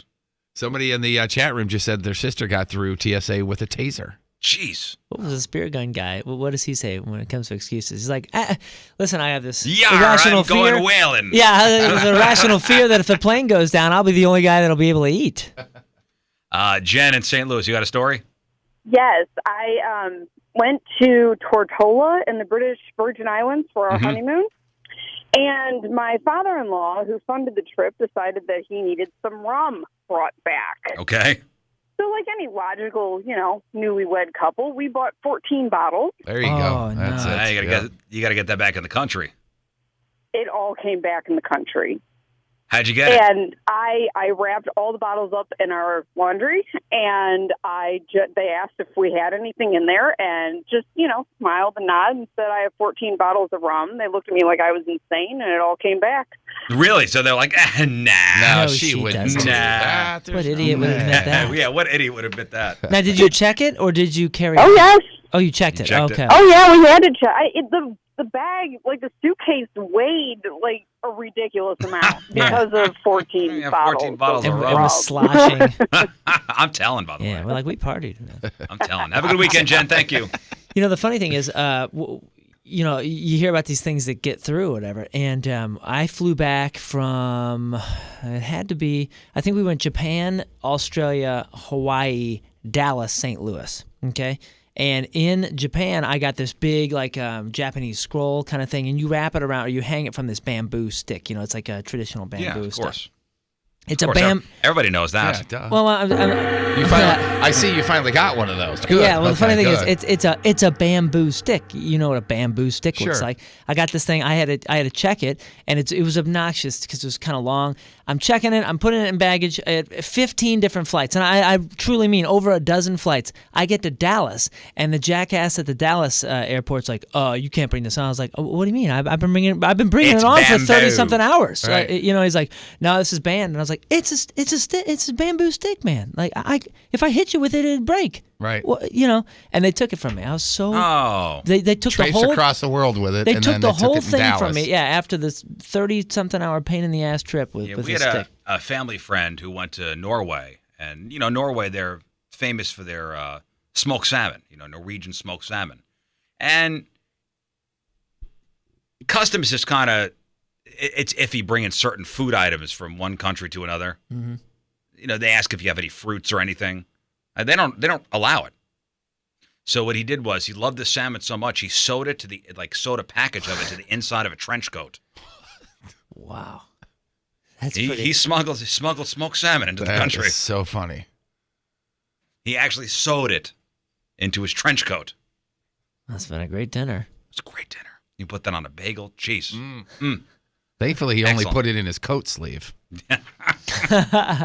All right, up after the break, let's give away some stuff. We got tickets to go see Blue October, March 17th over at the pageant. We also have some tickets to go see Real Big Fish tonight at the pageant. Now, we were on the air for 4 days this week? Yes. Our little Friday contest called Were You Paying Attention? So Jeff's going to ask you a question. Something happened this week on the show. I got 4 things to give out. 2 pairs of Blue October tickets, 2 pairs of Real Big Fish tickets. You get the question right, your choice. First come, first serve. 314-969-DUDE, 314-969-3833. Were you paying attention? All right, 8:35 Friday. Another look at your traffic and weather. Jeff Burton coming at you. Accident, right lane block, 270 eastbound, west of West Florissant. Also, stop and go traffic, 270 northbound between Big Bend and 40. Stop and go 40 eastbound between Clayton, Borson, and Big Bend.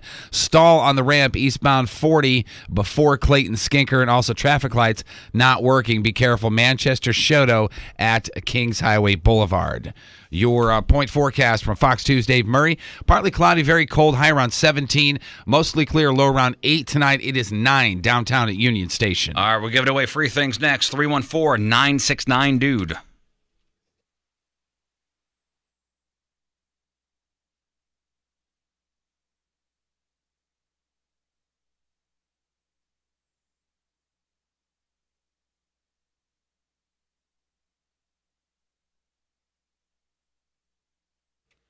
All right, new year, new you. Now, this is the year you keep telling yourself, 2017, I'm going to get in shape. I'm going to lose weight. I'm going to feel great. This year, I'm going to be confident. I'm going to look great. But don't let this be that New Year's resolution you talk about and do nothing about. So if you're serious about this, I'm telling you, get to Supplement Superstores. Talk to any employee. I'm not going to tell you about a product. There's no magic pills out there to have you lose weight and get in shape. You need the knowledge to reach those goals. So talk to any employee at Supplement Superstores, all certified sports nutrition specialists, all certified personal trainers through the National Academy of Sports Medicine. Ask for their help. They'll help you with a diet program, help you with an exercise program, tell you about the supplements and stuff they offer at Supplement Superstores. And they're going to help you on with your journey, whether it be bulking up or slimming down or just getting healthier. They're the best. They're going to hook you up. They've helped me. They're going to help you. They've helped thousands of people in the St. Louis area achieve their goals. They're not going to con you into some dumb program or say you some dumb product that doesn't work. Great customer service, great advice at Supplement Superstores. Do it the right way. Get off on the right foot in 2017. Go to Supplement Superstores. The website, there's got to be one nearby, supplementsuperstores.com.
You know, there's no reason to feel intimidated when you go into Patricia's.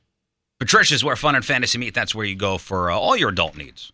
Lingerie and costumes and movies and lotions and lubes and vibrating toys and non-vibrating toys. You shouldn't feel intimidated because the employees there are awesome. They're not going to judge you.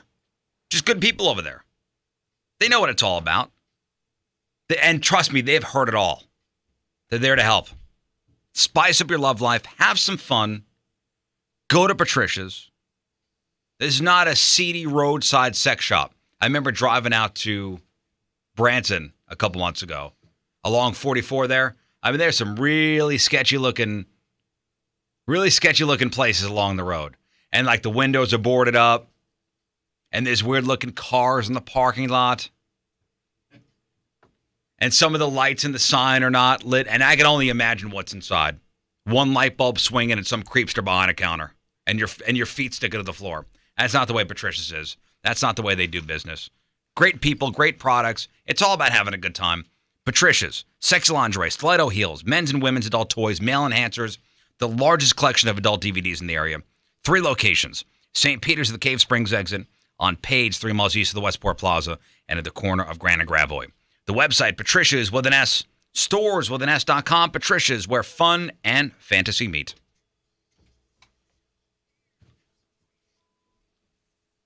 Yeah, let's give away some free stuff. Welcome back, guys. So we got tickets to go see Blue October at the pageant on March the 17th. You'll see Jeff Burton there. Oh, yeah, you Front will. row, baby. Absolutely. We also have tickets to go see Real Big Fish tonight at the pageant. So we were on the air, 4 days this week? Mm-hmm. Yes, sir. Were you listening all 4 days?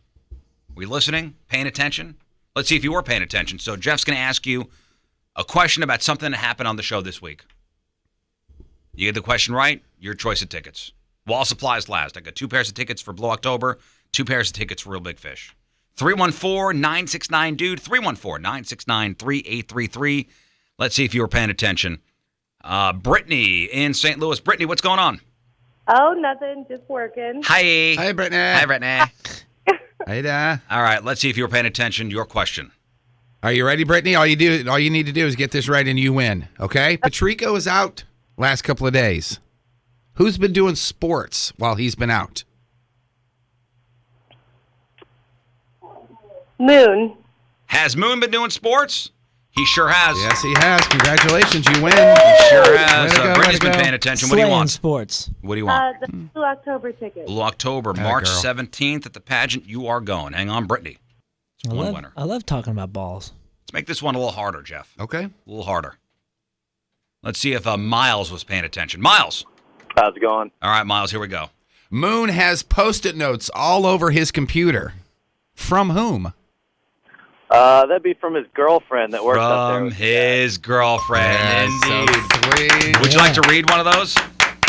Yeah, we should open the show every day with a reading from I know, his a reading We from the Post-it notes. we read a couple the No, other come day. on, I want to hear a good one. Let's see. Let me choose. Well, You waited too long. Now he gets to This choose. is the one you picked last time. Not too cheesy, Moon. They're all cheesy. No, they're none all of them are cheesy. They're at all. actually written on slices of American cheese. That's a nice one. That's not one. This is the one that you read the other day. I'll read that one again. All right. Okay.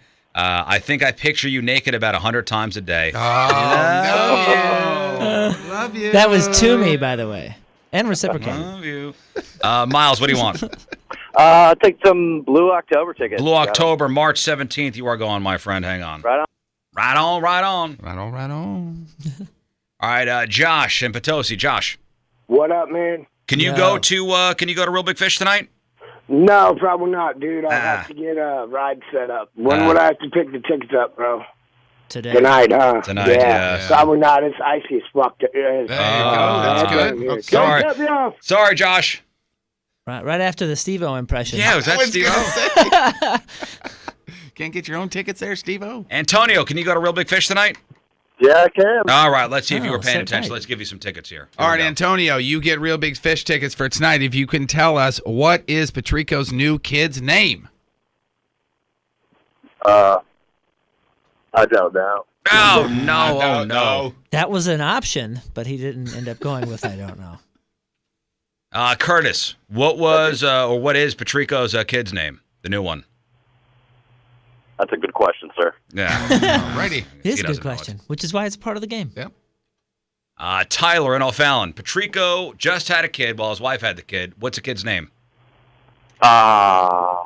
Show me. Nah. No. 314-969-DUDE, 314-969-3833. Bobby, what's up, Bobby? Hey.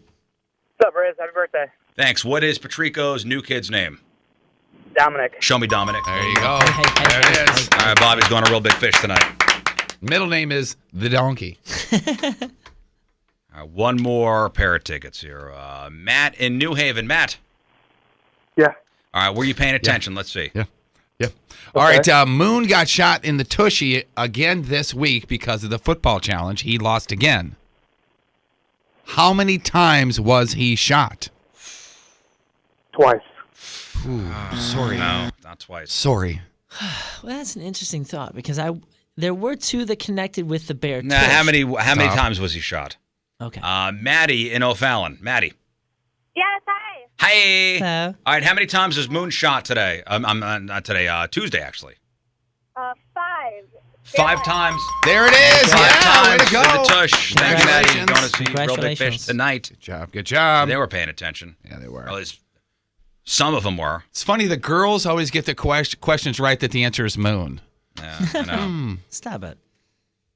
Because women think alike. That's The Rizzuto Show.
You know, we haven't done it yet this year. Up after the break, Moon's got your headline goo. Hey. It's been a hot minute, hasn't it? Hot minute. It's cooling off, but it's still hot. All right, 8:52 Friday. Another look at your traffic and weather. Jeff Burton coming at you. One thing to tell you about an accident, right lane block 270 eastbound west of Florissant, and that is it. Your point forecast for Fox 2's Dave Murray today. Partly cloudy, very cold, high around 17. Mostly clear tonight, overnight low around 8. We are at 9 downtown Union Station. All right, we're going it next.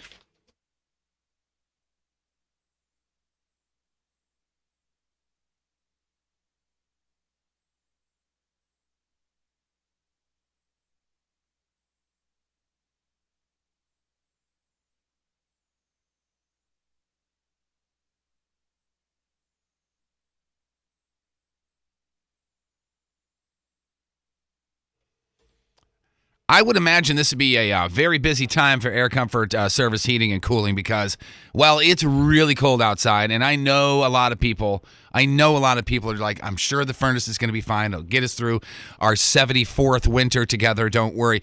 Don't do that, man, because days like today, if you don't have a good furnace, you're actually in danger. AirComfortService.com. Again, it's AirComfortService.com. Been around since 1969. Corey takes it over from his father-in-law years ago, and you never want to mess with your father-in-law. So he's doing things the same way his father-in-law did. You get into the house, you fix it, you clean up after yourself, you say, thank you very much, ma'am, or sir, you have a lovely home, and you get out. Here's some customers that have written in. Brett C. says, always professional, always friendly. Debbie, great, fast, honest service. We continue to be pleased with this company and their employees. That's how they do it there. That's how Corey does it. It's aircomfortservice.com. Check them out on the web, aircomfortservice.com.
A lot of people have been asking me about Midnight with Moon and Hidden Valley Ski. You know, it started snowing and people were like, yes, Yeah, I was snowboarding, asking. skiing, polar plunge, it's tubing time. Now, just because there's snow on the ground, I mean, just if there, in the next couple of weeks, since the season is on for Hidden Valley, if there's not snow in your front yard, that does not mean that there's not snow at Hidden Valley. Those guys are blowing snow all the time, and you can see the snow cam right there and see how badass everything is. HiddenValleySki.com. Now, we're doing Midnight with Moon this Saturday. It's an 8 p.m. to 1 a.m. session. It's the late night session, and Midnight with Moon means $10.57 tickets, lift tickets, and 3-hour polar plunge passes. Now, last year sold out, and I've already had a few people call me these last couple days and email the show saying, hey, can I get tickets there if I just show up on Saturday night? I am guaranteeing you that it will sell out before the session even starts tomorrow at 8 p.m. So don't even try that. You got to go online, hiddenvalleyski.com. When this one sells out, which it will, the last ticket count only had a few tickets left. We are doing it again in February, but you got to see all the other deals that they got going on. They got specials on Wednesdays. Every weekend there's something going on. HiddenValleySki.com. The place is awesome. If you haven't done the polar plunge, you got to try that tubing. And if you haven't been there, even in the last year or two, you have to see all the improvements, all the stuff they've done there. They got the trick park or whatever they're calling it. There's jumps. There's this. There's that. There's a backside with its own lift. Hidden Valley has stepped it up again. I love this place. Been going there since I was a kid, and I will see you there for Midnight at Moon. On Saturday, 8 p.m. to 1 a.m. The Point's going to be there giving out all the free stuff. So check it all out, hiddenvalleyski.com. This is the Rizzuto Show on 105.7 The Point. Hey, is Donnie in the building? I haven't seen him yet. You said you looked for him, Yeah, right? I went to the Well, office. I just want to make sure he's okay with the real or fake results before we get out of here. Oh, man. He sent me a joke. I can't I can't read it, but he will be here. He says he's ready to roll. Yeah. All right, speaking of jokes, just got a question for you guys, just real quick. Yeah, What do you got? What do you got? Man, What do you you got? okay? Anybody here want to go it? I love the birthday. That's the first one of the year. All right, Patrick goes out, but Moon Man's got your headline goo. Yeah, speaking of a Donnie, here's a different Donnie. Old Donnie Trump just picked up his, he just picked his Director of National Intelligence. So congratulations to Larry the Cable Guy. Chelsea Handler will lead an anti-Trump women's march in Utah during the Sundance Film Festival. Chelsea wants to make sure that everybody knows that there's nothing funny about the Trump administration, which is why she's involved. Okay. All right. Tiger Woods talked about golfing with Donnie Trump last month. They bonded over their love of golf and for randomly grabbing hot women by their privates. Moving on. Honda is recalling minivans because of a potentially fatal seat malfunction. But if you own a minivan, aren't you already dead? A little bit inside. Just a little bit inside. It's a little close to home for me. Chrysler Pacifica. David Spade suffered minor injuries after his Range Rover was totaled in a crash in Beverly Hills. The accident was like all of his movies. No laughing matter. I disagree with that one, though. I love me some Joe Dirt and some Tommy Boy. It's just a joke. Rob Kardashian is selling his Calabasas, California home for $2.6 million. It is 4,256 square feet. So is Rob. There's a new beer that's meant to be drunk in the shower. Drunk in the shower while you're getting ready in the morning. I am a fan. Beer in the shower is cool and all, but as Charlie Sheen will tell you, it's nothing like crack in the jacuzzi. He's always said that. That's right. Good point, Charlie. I think we'll leave it there, okay? Are you sure? All right, yeah, I think we're done. News next.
Judah and the Lion. Are those guys local? Are they from the KC area or? Well, I mean, do you consider KC local? They're from the Missouri regional area? Are they a regional band? I didn't know that, but I'm going to look it up. You better look it up. All right. All right, time for some news. Oh, yeah. We gonna do some news. And your news being sponsored by Zero Res. Thank you, Jeff. No, they're from Nashville. Sorry, I was looking up Judah and the Lion. My apologies. Hey, we've got our first Riz Show Parent of the Year nominee for 2017. Woo! All right. Always for good reasons. And I'm glad it's local. This is from Lake St. Louis, according to police. Carolyn Childress went to a Petland with 3 kids, 2 inside a red wagon. Carolyn asked an employee to see a white puppy, and the employee carried the dog to a cubicle so Carolyn's 10-year-old daughter could play with it. And about 10 minutes later, Carolyn's seen on surveillance video putting the dog into her big-ass purse. After that, just walk right out the front door. Kids in the wagon, the 10-year-old daughter holding the purse with the puppy inside. Wow. Nice, right? Yeah. And during an interview with the cops, Carolyn said she took the dog, quote, since they were so busy and wouldn't notice puppy being gone. So, by all means, everybody's got their back turned. Sorry, ma'am. Here, go ahead. At least they thought of a good reason. You don't know that's the rule at Petland. Yeah. Where if nobody's watching, feel free to take whatever. Yeah. Well, you guys seem busy, so I'll leave with these I goldfish. was just taking some work off of your plate. You don't have to ring me out. As long as nobody's None of that watching, stuff, feel free to take whatever you want. Right. Yeah. You guys seem understaffed today. Let me help with the cleanup. Oh, by the way, this dog was valued at almost $2,000, $1,995. So Carolyn's been charged with endangering the welfare of a child and stealing an animal. Wow. Again, with the 2 little kids in the red wagon and the 10-year-old daughter helping commit the crime. Unbelievable. So congratulations, Carolyn Childress, our first Riz Show Parent of the Year nominee for 2017. Fantastic. Beautiful. Way to go, Carolyn. I feel like the crown may be taken at some point this year. Oh, this is just a nominee. Oh, yeah. Well, yeah. This is just a nominee. I'm I mean, just saying. we have the big, year-end tournament. Yeah, she's that's amateur hour. Compared to probably what's going to go on. That's a January crime right there. I have a feeling 2017's got to pack a punch. Most of us will never, ever, never, ever win the lottery. And we accept that. I mean, every once in a while, you go to a gas station, you got a couple extra bucks in your pocket. Hey, let's roll the dice here. Let's buy a scratch. Let's buy a scratcher ticket. Or the Powerball's big. You almost feel obligated to go and buy a Powerball ticket. Yeah, once it hits 100 million, you start thinking about it at least, right? Yeah, my mom always calls me. If it hits over a certain amount, you buy a Powerball ticket yet? No, Ma, not yet. Make sure you buy one and buy me one too. Okay. What's your We're numbers? Split it, of course. What are the numbers? So this woman cannot accept the fact that she does not win the lottery, and this woman is obsessed with the lottery. 47-year-old Tawanda Shields, she's from Philly. Obsessed with the lottery. Shockingly never won it.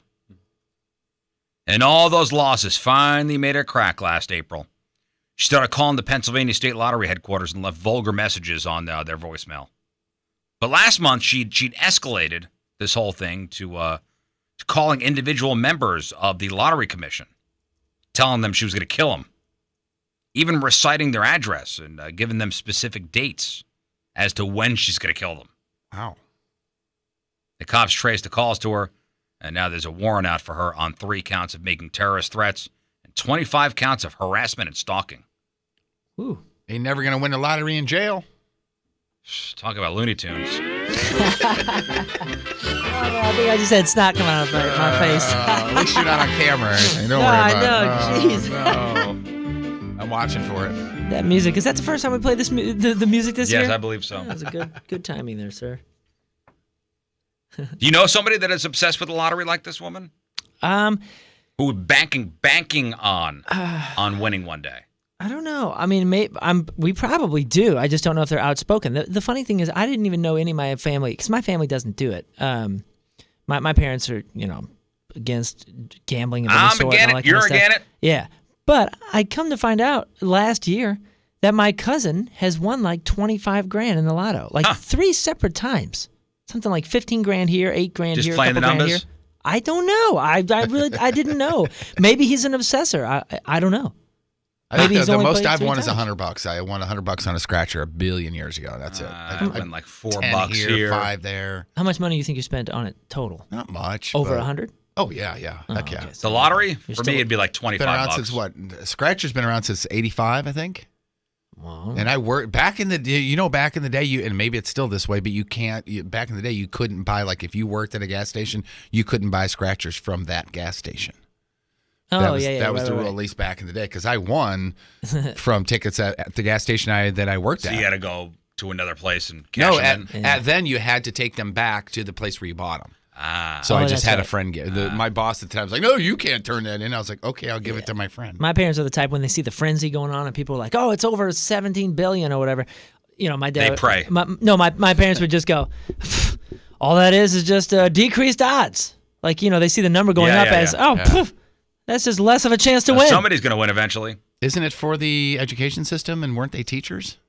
Hell if I know. I mean, yeah, they were both teachers, but Yeah, it's for the education system. I don't know. All right, now that the holidays are over, let's honestly take a step back and look at all the presents we got. And you probably realize when you really step back, one, if not more, just absolutely terrible gifts. And you don't have to say what terrible gift you got, but eBay just put out the results of a new survey that found that half of us got a gift over the holidays that we didn't want or will never use. It's like when somebody gave me a weather station. What the hell am I going to do with a weather station? Oh, that's pretty cool. I lived in an apartment. Oh, that's right. At the time, I lived in an apartment. Yeah, that's pretty funny. That's Hey, here, you thinking. live in an apartment. Here's a riding lawnmower. Awesome. The funny thing about that weather station is, so they gave me the weather station, and you have to put one thing outside, and you read the temperature, from the inside, and the humidity and stuff like that. What the hell I live in an apartment. There is no outside. Outside is 7 floors down. Right. It's actually out there. Yeah. It's way out there. So when we finally bought our house in South City, I knew we were unpacking boxes, and what came up? The weather station. Yes, I finally have a house. Hunter, we have AA batteries. I'm going to put some batteries in this weather station.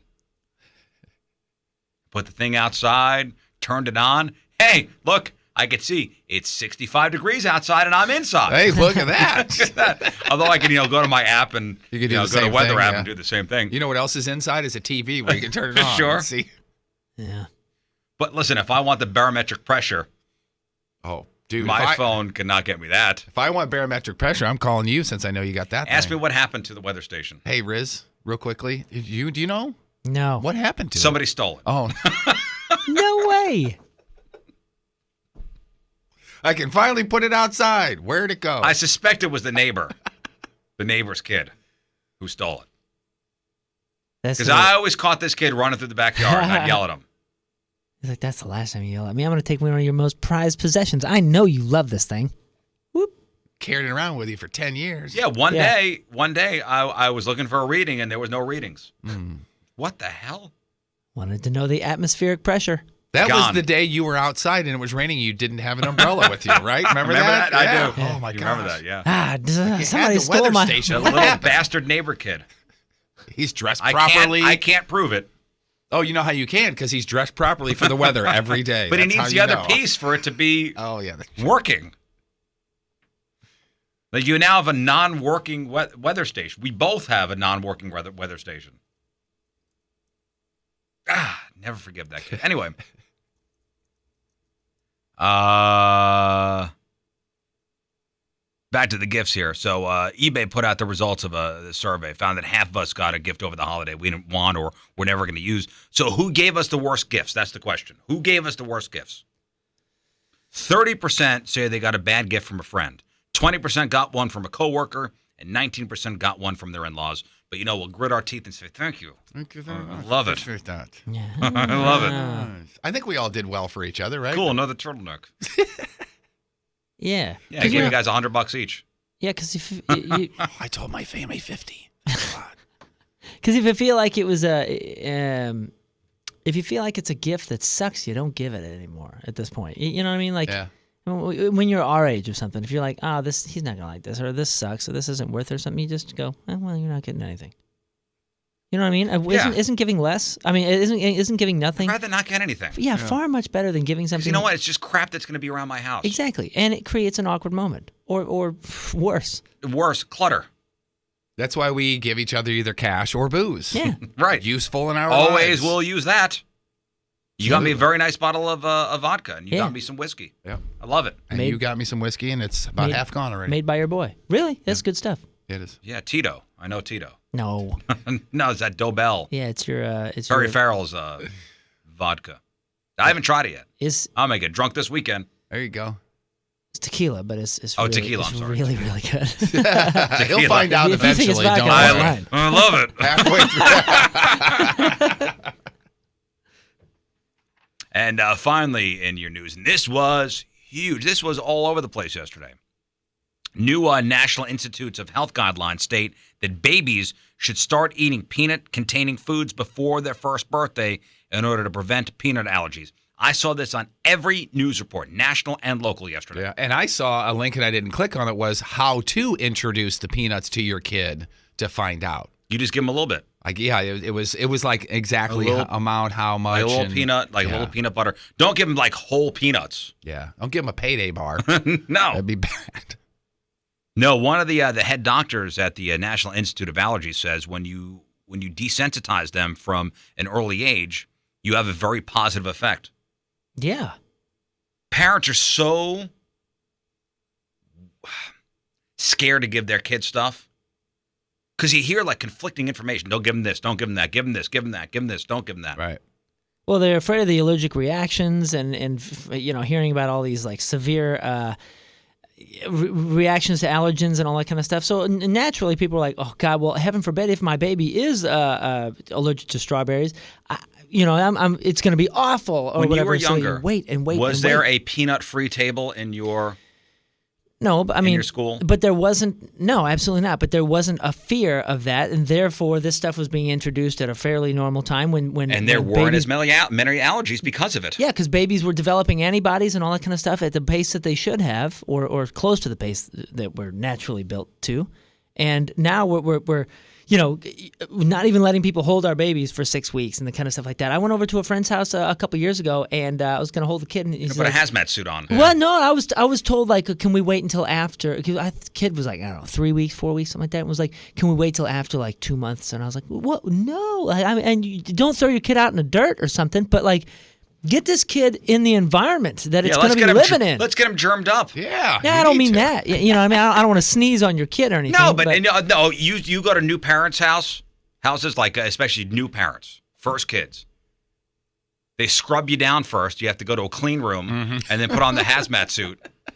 Full physical blood work. And there's bottles of Purell every 3 steps. Yeah, you're doing the kid's immune system and antibodies a severe disservice. So this is that they're saying give the kids, again, not whole peanuts, but give them a little taste. Still, babies at high risk for peanut allergies, like if the kid's got eczema or egg allergies. Don't listen to me. Talk to your doctor. Yeah. But that's what they're saying. Introduce the kids early, and maybe they won't develop a peanut allergy. Yeah, I never was at a school with a peanut-free table. Yeah, me either. At all. Somebody on the chat room brings up the Louis C.K. bit where to take care, to solve the problem, everybody just needs to look the other way for a year. Then problem solved. Right. All right, that's your news. All right, Moon Man's got your sports. Yeah, sports brought to you by that guy wearing that sweet Kevin Shattenkirk Blues jersey today. Oh, that's me. Blues gave up a pair of third-period goals to lose 4-2 to the Hurricanes at Scott Trade Center. Edmondson and Tarasenko had second-period goals to give St. Louis the 2-1 lead. Then they lost to the Blues. Have traded wins and losses now their last 7 games, and they host Dallas tomorrow. Staying with hockey for a second, the Blue Jackets' run at history has come Just short. Columbus' 16-game winning streak came to an end with a 5-0 loss to the Capitals. The Jackets were a victory away from tying the 92-93 season Penguins for the longest winning streak in NHL history. We were talking about how that was the Lemieux, Yager. Oh, yeah. Ron Francis. Yeah, Bob Basson. No, Blues. Not Bob Basson. I love that guy. I A do pair of too. Cardinals are confirmed for participation in the upcoming World Baseball Classic. The agent for pitching prospect Alex Reyes says that he has been selected to play for the Dominican Republic. And infielder Matt Carpenter confirms to the Post-Dispatch that he will play on Team USA. And we're talking about Team USA earlier. I just... Jeff brought it up about the World Junior Hockey Tournament, championships. I just whatever. watched a clip of them winning. You know, it went down to shootouts against Canada, and USA beat Canada. And man, that has to be so exciting for those kids. Oh, it looked fantastic. yeah. It looked amazing. It was just a really pile did. of hockey gear and Americans underneath. It was just. And there's at least two. I think maybe one of the backup goalies is from St. Louis too. But two guys, the captain Cunnin, I believe is his name, and then Clayton Keller also is his name. They're from the Chesterfield area. Yeah, and they're studs, by the way. We as Americans love piles. That is true. I don't know where you're going We with that. love piles. And getting into them, you know. Congratulations, Team USA and Canada for making it that far. That's very cool for them. The NFL has suspended Dallas Cowboys defensive end Randy Gregory, that's two first names, for at least 1 year for missing a drug test in November. His third violation of the league's substance abuse policy. According to ESPN, Gregory was previously suspended the first 4 games of the season for a violation during the 2015 season, and then subsequently suspended another 10 games for missing a test in the offseason. While he was activated and played in the Cowboys' final 2 regular season games, he was not able to play in the divisional playoff game. Gregory can then apply for reinstatement 60 days before the suspension ends, which would make him eligible for the playoffs next year if the Cowboys qualify. Also possible that he could appeal the suspension in federal court. It's exactly 1 calendar year. But how many chances can you get, man? And I said it earlier. That's my issue with the NFL. I love the sport. I know I have listeners thinking that I hate American football. I love the sport. I love playing it. I love watching it. The fact that you call it American football shows that you hate football. I think that's just the hipster in I'm saying. No, I'm just being smug. Sorry, you're not hipster. You're smug. Mission My apologies. No, it's just a joke. I do love the sport. I just don't like what the NFL does. Hey, a quick little NFL thing. Did you guys see what Rennie Knott reposted? That the receiver from the Ravens, Stephen Smith Jr. Yeah, he retired. Yeah. So you have to send a letter of retirement to the NFL, and this is what he wrote to the commissioner. Dear Commissioner Goodell, this is to notify you that as of today, I, Steve Smith Jr., will no longer, he's a wide receiver, I will no longer be antagonizing defensive backs. I am retiring from the NFL. Sincerely, Steve Smith Jr. I thought that was kind of cool. That's funny. Yeah, it's pretty good. It's wild card weekend in the NFL. Speaking of, the playoffs begin tomorrow with the Texans hosting the Raiders, the Lions squaring off with the Seahawks in Seattle. Now, Seahawks head coach Pete Carroll, he came out and said that he was thrilled about being back in the playoffs. And what else would he say? That's the stupidest thing. On Sunday, hey, sir, you made the playoffs. Anything tell to us, say? Yeah. Well, yeah. I mean, we thought there was a good chance, and I was really hoping so. But I mean, I would have taken the offseason. Anyways, on Sunday, the Steelers host the Dolphins, and the Giants face the Packers in Green Bay. Energy up. I'm Moon. Boy, I love talking sports because everyone likes playing with balls. Hey, you know what? I was looking at the ratings for the Winter Classic. You guys see the ratings? No. I think overall, nationally, the game was the lowest rated Winter Classic game, Oh, yeah? I think, in the history of the Winter Classic. Well, Really? I thought it was the other way. Huh. St. Louis-wise, it was huge. Oh, In fact, that's what I saw. St. Louis-wise, it had like a 15.5 rating in St. Louis, which is St. Louis's best ever regular season game, on NBC at least. And I think the second highest rated Blues game in the history of the Blues. Wow. Nationally, it was not great. And they're saying maybe it was because the game was on the Monday nationally. Probably, yeah. It sucks, though, because you got somebody as high profile as Chicago that you're playing, and it was our first one here. All that stuff. The lowest rated and least watched Winter Classic, falling below the previous lows set last year. Huh. I mean, it's still watched by a lot of people. I mean, a couple million people. Yeah. The thing, and I was talking with somebody last night about, do you think they'll have another outdoor game with St. Louis involved anytime soon in the next handful of years? And my answer to that would be if Tarasenko keeps being Tarasenko. Oh, yeah. And they win something. And by the way, on New Year's Day, the Red Wings Maple Leafs Centennial Classic, that was even less rated than the Winter Classic. So that nobody watched that. That was up against, I think, NFL games. I did watch it for a second, actually. I watched the replay of that. It was good. Well, that was up against Week 17 of the NFL. But everything changes when a Blues jersey is holding a Stanley Cup, though. Holding it up. That will change across the nation. In St. Louis, it was huge. The game was huge, obviously. But nationwide, it didn't do so hot. But listen, the numbers are the numbers. It's the Riz Show.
All right, it's 9:30 on this Friday. One final look at your traffic and weather. Jeff Burton coming at you. Traffic completely clear, nothing to tell you, which is a good thing. Your point forecast from Fox 2's Dave Murray today. Partly cloudy, very cold. High's only going to get up to 17. Clear tonight, low around 8. We are sitting at 9 downtown Union Station. All right, Jeff's got your crap on after the break. What are we working on? Anybody in here a fan of Chris Berman from ESPN? Well, he's going to be... That's my Chris Berman impression. He's going to be stepping... Also, Metallica's James Hetfield talks about getting sober. All right, we got that. We got your crappy birthdays, the porno birthday, all next in your Crap on Celebrity. Stay there.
All right, welcome back to the Riz Show. Don't forget the real or fake results before we get out of here. Time to find out what's going on in the world of music and entertainment with your Crap on Celebrities. It's brought to you by Southern Armory. Concealed classes are forming now. Oh. I jumped the gun. Hey!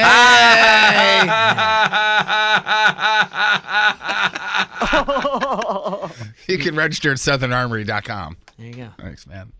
31 years later, Chris Berman has announced as of yesterday he will no longer anchor ESPN's NFL coverage full time. But he is not, I repeat, he is not leaving ESPN. He's 61 years old. Dude's been doing this at ESPN since they started. He's going to continue to be there here and there, also do some radio work for him, but he's going to do the Super Bowl. He's going to do Major League Baseball's divisional playoffs. Gosh, I hope he does the home run derby for the All-Star game. Hey, you remember Chris Berman's like crazy freak out? So hoping you'd think of that. All right. Stop breaking the law, ass! That's not it. That's not it. That's somebody. When I'm doing TV and I got 18, God damn it. Can't everybody stop for 10 minutes? Jesus Christ. He was there? I mean, it's not that much to ask. Is that when everybody has to move when I'm trying to concentrate? Jesus. I mean, it's so rude. I can't believe it. It's so goddamn rude. Why does everyone all of a sudden have to move? I've had 2 hours to move around. Wait 10 minutes. Jesus. I'm sorry to explode by that, but it's like no one's ever worked on TV here before. Jesus.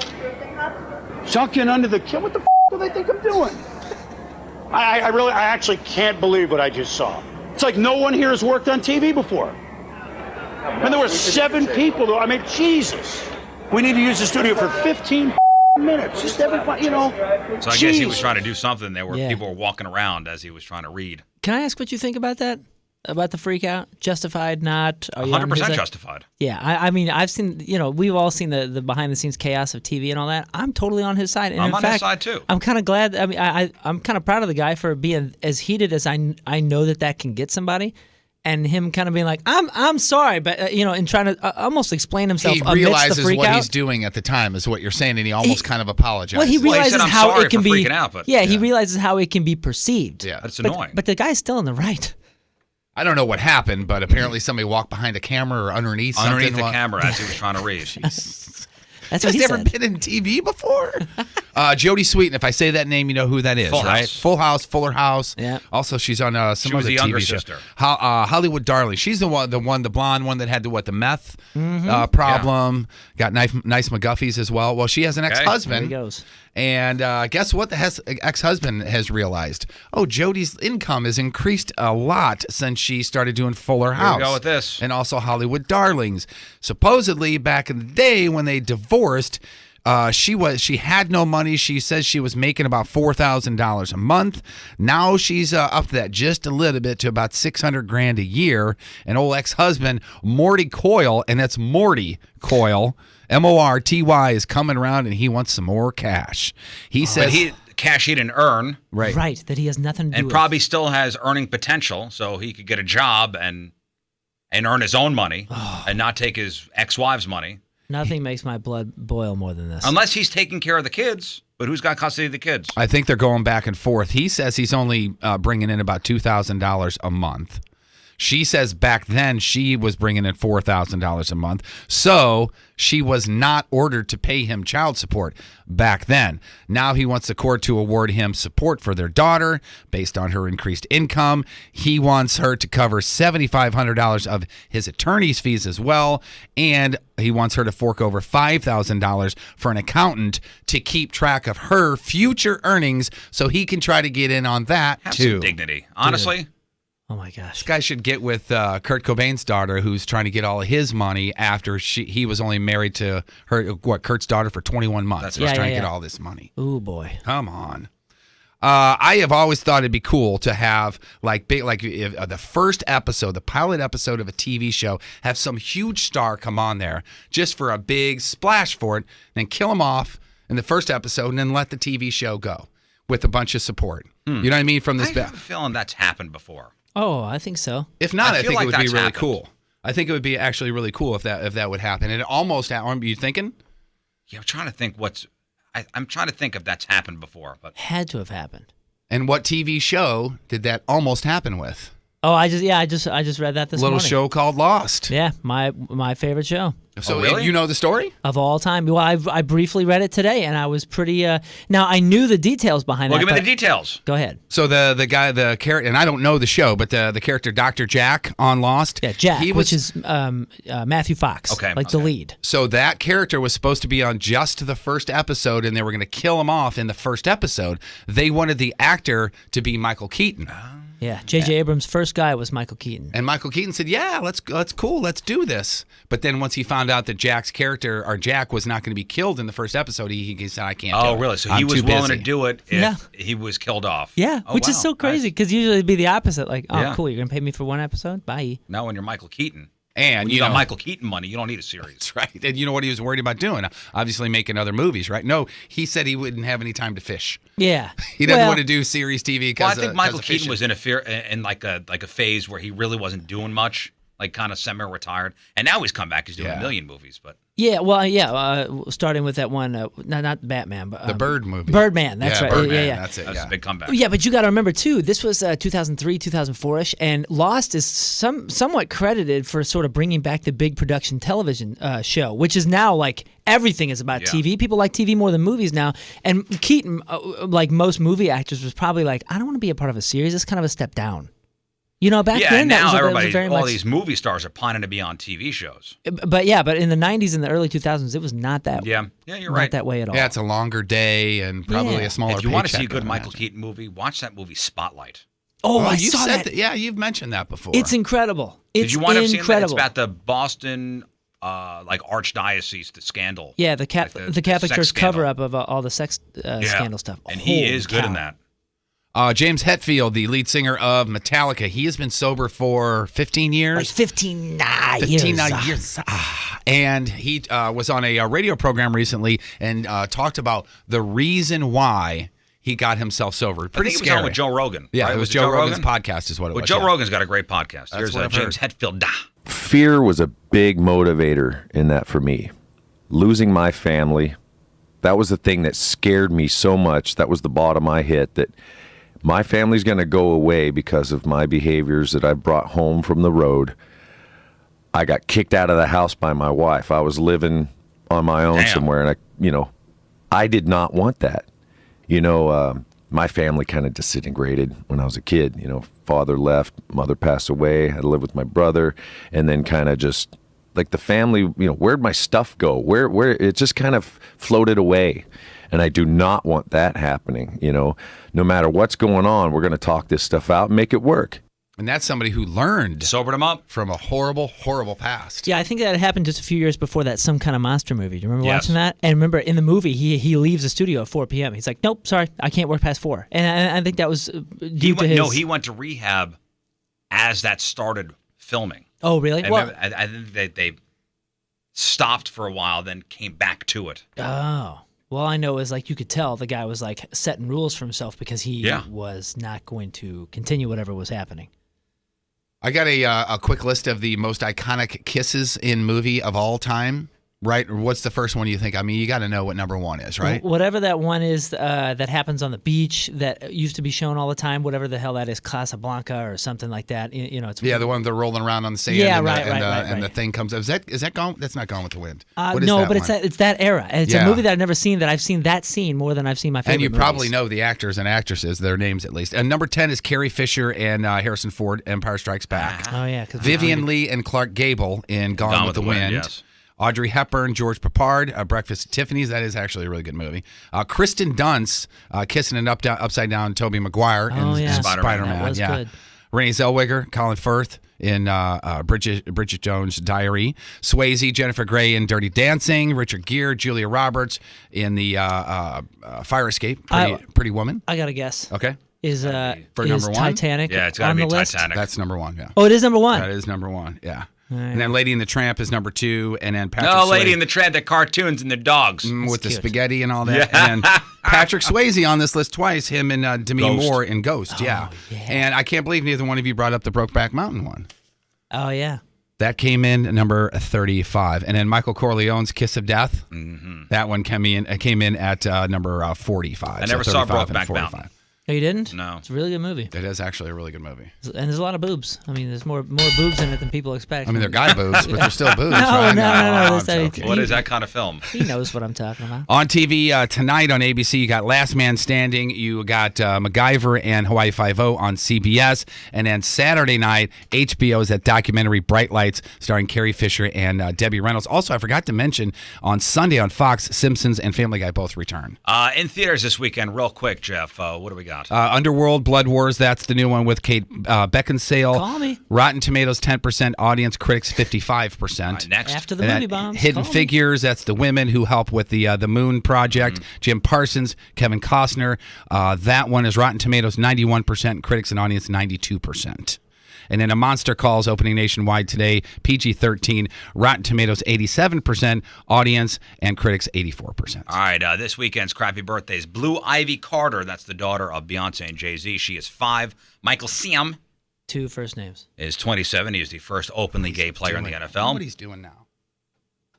I don't know. Remember, he went to go play in Canada, and then he left. He got sad, right? He got sad. He was homesick. Yeah. He was homesick. Jeez. SNL's Kate McKinnon. She was also in Ghostbusters. She's the one that plays Hillary Clinton. She is 33. Dear leader of North Korea, friend of Dennis Rodman, hates Seth Rogen and James Franco, Kim Jong-un, bad haircut and fat, and 33. Eddie Redmayne. He won an Oscar as Stephen Hawking in The Theory of Everything. He is 35. Dustin Diamond, I was going to say, friend of the Riz Show. Screech from Saved by the Bell is 40. Danny Pintaro, Jonathan from Saved by the Bell. I'm sorry, Who's the Boss is 41. He's HIV positive, by the way. Danny Pintaro. Jeremy Renner from The Avengers and Hurt Locker is 46. Norman Reedus, Daryl on The Walking Dead is 48. R. Kelly, 50 and still a pervert. Nicolas Cage is 53. Howie Long, the Raiders legend, is 57. Katie Couric is 60. Rowan Atkinson is 62. He's Mr. Bean. Malcolm Young is 64, former AC/DC guitarist who's suffering from dementia. Kenny Mother Effin' Loggins is 69. Doors guitarist Robbie Krieger is 71. Professor Stephen Hawking is 75. And Lou Holtz, the legendary Notre Dame football coach, is 80 years old. Today's porno birthday, being brought to you by Patricia's, where fun and fantasy meet, is Kathy Sweet. And today's birthday girl's been stuffed more than a Build-A-Bear in 93 fine films, including Drunk Sex Orgy, Gangsta's Paradise. She was in Drunk Sex Orgy, Power Tool Party. She was in Drunk Sex Orgy, Winter Jam. She had a franchise deal. Think she drinks? She was in Her First MILF, Volume 1. She was in I Like Dirty Old Men, Volume 5. She was in Girls Who Like Girls Who Are Into Girls. And who could forget her unforgettable role in I Love My Gynecologist, Volume 12. Ooh. Kathy Sweet is 37 years old. That's your porno birthday. That's your crappy birthdays. That is your crap on celebrities. Fellas, if you would, fetch me the one they call Fandango. You got it, sir. Real or fake results next.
Hot Shot Sports Bar and Grill, all the games, all the time. Truly all the games, all the time. This weekend, some playoff football. Yeah, I think what you should probably do is give your better half the weekend off and just spend football weekend at Hot Shots. It's Wild Card Weekend, right? They call it Wild Card Weekend. I believe that is correct, sure, yeah. And I believe on Wild Card Weekend, Hot Shots has really hot waitresses. That's all the time. Oh, well, hold on a second. On Wild Card Weekend, they have really good food that they bring. All the time there, Jeffrey. How about TVs everywhere? All the time? All the games, all the time. How do they do Great it? food, great customer service, all those TVs, all the sporting events you could ever need. I need That's some Hot wings. Shots. I need some of their pizza. I need their heavy pour behind the bar, all of that stuff. You cannot go wrong if you want to watch some sporting events, you want to have a business lunch that you can write off, by the way. Yeah, and they got free Wi-Fi. Check out a Hot Shots. Hot Shots Sports Bar and Grill online, hotshotsnet.com, all the games, all the time. The Rizzuto Show on 105.7 The Point. Hey, Donnie. What's up, dude? You ready to go? I think so. All right. I'm sorry, the copier wasn't working, or the printer wasn't working upstairs. Oh, you're trying to get the results on your phone? I'm putting All this right. together. Yeah, I apologize, Well, let me play dudes. we got the real or fake results here coming up. Let me play the fancy intro, and you'll be ready? Be ready. Be good. Here we go. Real or fake results.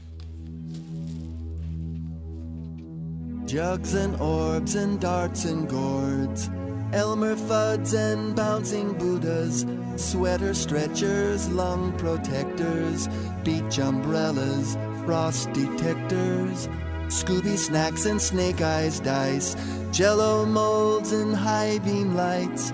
Every day I probably use 99 words for boobs. Welcome, ladies and gentlemen. It's time for the real or fake results.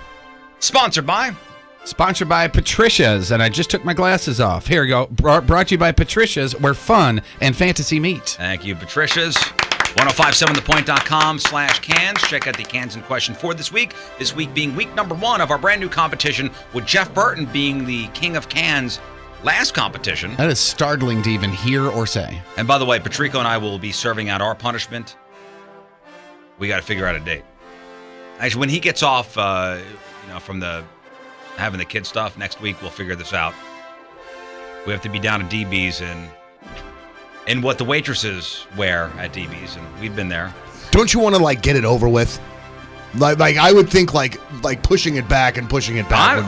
Not to say that you are, but I'm just saying. Figure it out with Tony and then Corey over there at DB's. We'll be in sexy lingerie as the waitresses are. As a person that's done a lot of them, I know what you're saying. You just want to get it over with. Right. That's what you're saying. Right. Yeah. And then serving food and drinks, and our tips will go to Backstoppers. Now, will you sit on my lap as you take my order? Are the waitresses allowed to do that? I don't think so. I don't know. I don't think so, Jeff. Well, I'm asking if you will. So for the new competition, this competition we're in right now, which begins now with the results, the loser will have to full Slim Shady it, which would mean fully bleach your hair. Oh, wow. The real Slim Shady. It's called full Slim Shady. And you got to wear it like that for a month, right? At least a month. Yeah, at least a month. Wow. No cutsies. No surprise here. I think Moon can pull it off fine and be all right. You other guys, I don't know so much. Which is funny because I think Moon's the one who's most anxious about it, right? Aren't you? Nah. Well, if I had that hair, I wouldn't want anybody to touch it either. Yeah, same here. You know? Well, the thing is here, I'm not anxious about it at all. It'll just throw a little bit of wrench into the plan just because I'm planning on just letting this puppy go for a while. Like so it's going to be really long. How long are you talking? Well, don't lose. Well, I mean, maybe a couple years, but I want it to get really long, and if I bleach it, I won't have the whole, cut it off option, which is what usually you would do to get rid of that. Well, whoever reaches 21 first, they'll be the winner, and whoever's in last place will have to get the full Slim Let's Shady. not put the Slim Shady before the horse, okay? It's going to be great, man. Because whoever the gets competition begins now. What about, hey, real quickly, rules-wise, and maybe, Patrico should be in here, but especially with him being a hat guy, can we wear hats all we want? Is that okay? I say no, not here. Not on camera here. I'm thinking at least in the studio for those 4 hours, you got to be hat-free. Yeah, Slim Shady it up. Outside of here, whatever. I don't care. That just makes sense. Yeah. Okay, all right. So be proud. That's settled. Okay. All right, 1 point for each correct answer, real or fake, unless it's your lock. Your lock gets you 2 points if you're right, 0 points locked out if you're wrong, regardless of your other picks. So, shall we? I'm ready. And we're going to go 3, 2, 1 as far as the Results go 3, 2, 1. Okay. All right, Jeff, a description of photo number 3. This young lady has some nice blonde hair. She's got a little kind of a choker necklace with a little heart on it up there. Well, and that's a the sign, top and by the the way. bottom, I think, match, right? Is it a bralette? And, it's kind of lacy. Yeah. It's white. And she does have a tattoo on her outer left thigh or hip down to the thigh. And I don't know if we brought this up before, but she's, with the right hand, she's kind of pulling back a little bit. Is this your Call Me Picture of the Week? I think this was Tony's Call Me Picture. Yeah, of it the was week. Tony's. You're right. All Yeah, right. it was Tony's. All right, so here's how we went. I've gone real. Moon's gone real. 7 has gone real. Her lock of the week. A little sketchy. We'll see what happens here. And Patrico and Jeff have gone fake. So I'm real. Moon's real. 7 real. Her lock. Jeff and Tony are fake. I hate saying fake anymore. Started off with point difference. Here we go. I love it. Donnie Fandango, photo number 3, real or fake? All right, guys, listeners. As a matter of fact, I didn't write down what listeners did. I'm sorry. I'm That's struggling. cool. I got it over here if you want.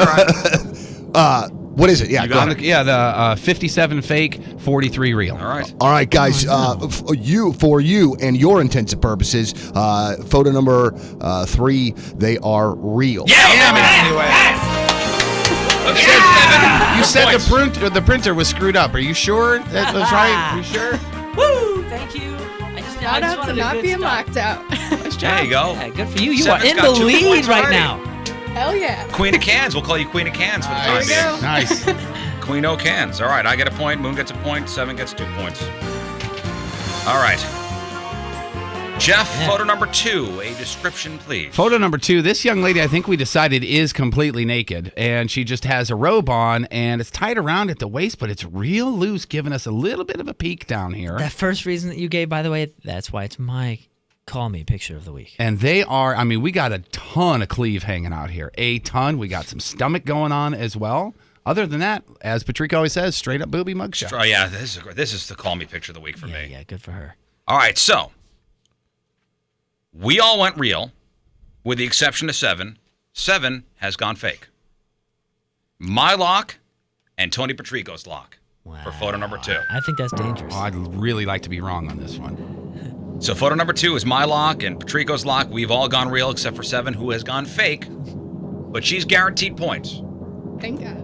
Show me real Donnie Fandango. Let's do the I got listeners. him. Oh, you I got him. Yeah, I got him. All right, guys, listeners, overwhelmingly, 74% went real. They are indeed real. Yeah, baby. Yeah! Ish. Yeah, kind of. Right. Woo! Means I'm guaranteed some points. Good for you, boss. There you go. Over there. All right. Sorry, 7. You were okay. Queen of Cans. For a Briefly. hot second. Literally a hot second. All right, so I got 3 points now. We'll give Patrico 2 points. Moon, you got a point. So you're up to 2. Jeff, you're at 1 point. Sorry, 7. Stuck at 2. All right, and finally, photo number 1. Jeff, please, a description. Photo number 1, well, all we got is cleave. That's really all. We barely even have shoulder, the collarbone, anything, no hair to go on, nothing like that. But they're pretty tight. This bra is pretty tight up there, don't you think? I thought this was for a gamble to lock in on because you don't see much. Right. Yeah. Now that I'm reviewing. You don't see much here. Yeah, Moon and I are definitely not proud of our picks on this one. We've all gone real. Every single one of us has gone real. Moon's lock and Jeff Burton's lock.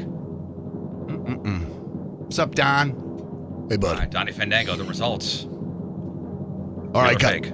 guys, listeners, 87% went real. Listeners, wrong. They're fake. Oh, boy. Oh, no. Oh, God. Can I see a receipt? Locked. Can I see a receipt? Yes. Locked out. Sorry, Moon, 0. Jeff, 0. So here's how it is going out of week 1, moving into week 2. Yours truly, King of Cans, right here. This guy, Good for you, dude. 3 points. Patrico's got 2 points. 7's got 2 points. Hey! A big fat 0 for Jeff and Moon. Hey, this contest, this competition, still in its infancy. Yes. I'd like Still anybody's My ball zero game. is not big and fat. It's healthy and in shape. Yeah, I'd like to entry one to come up and introduce yourself. Hey, are you calling shenanigans? No, I'm just curious. If you're declaring shenanigans, you need to have that in writing. No declarations here. Let's finish this up.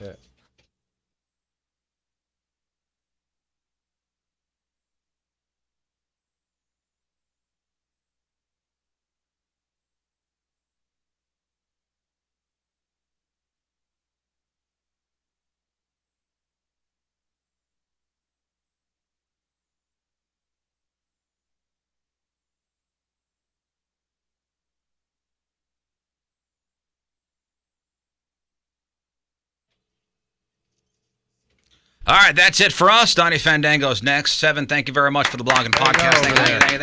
Thank you. Everything you need, 1057thepoint.com/Riz. Make sure you get the podcast, which will be up before 11. See Moon in Hidden Valley for Midnight with Moon on Saturday. And the whole team's back together on Monday. Have a great weekend. Darn Anybody right. got anything else? Real quick, just regarding the podcast, we're going to have a little special episode tomorrow, which is a week in review, and then an additional special episode on Sunday, which is going to be a part of an interview series. So what I encourage you to do is most of you use iTunes and that kind of stuff for your podcast. Make sure you hit the subscribe thing. That way it auto downloads for you on Saturday and Sunday. Bonus content. It's great. Yeah. It's a got some win-win. great stuff coming up with the podcast this year. Working really hard on some good stuff. So make sure you subscribe. And you can't make everybody happy. I know we switched up people's routines a little bit, but for the most part, everybody is thrilled with the new format and the new structure. And again, just want to say thanks to all the podcast listeners. There is a ton of you, and hit subscribe if you haven't already. Thank you. Anything else? Nah, man. We good? Think Donnie so. Fandango's next. Have a great weekend. Bye. Woo! Yeah!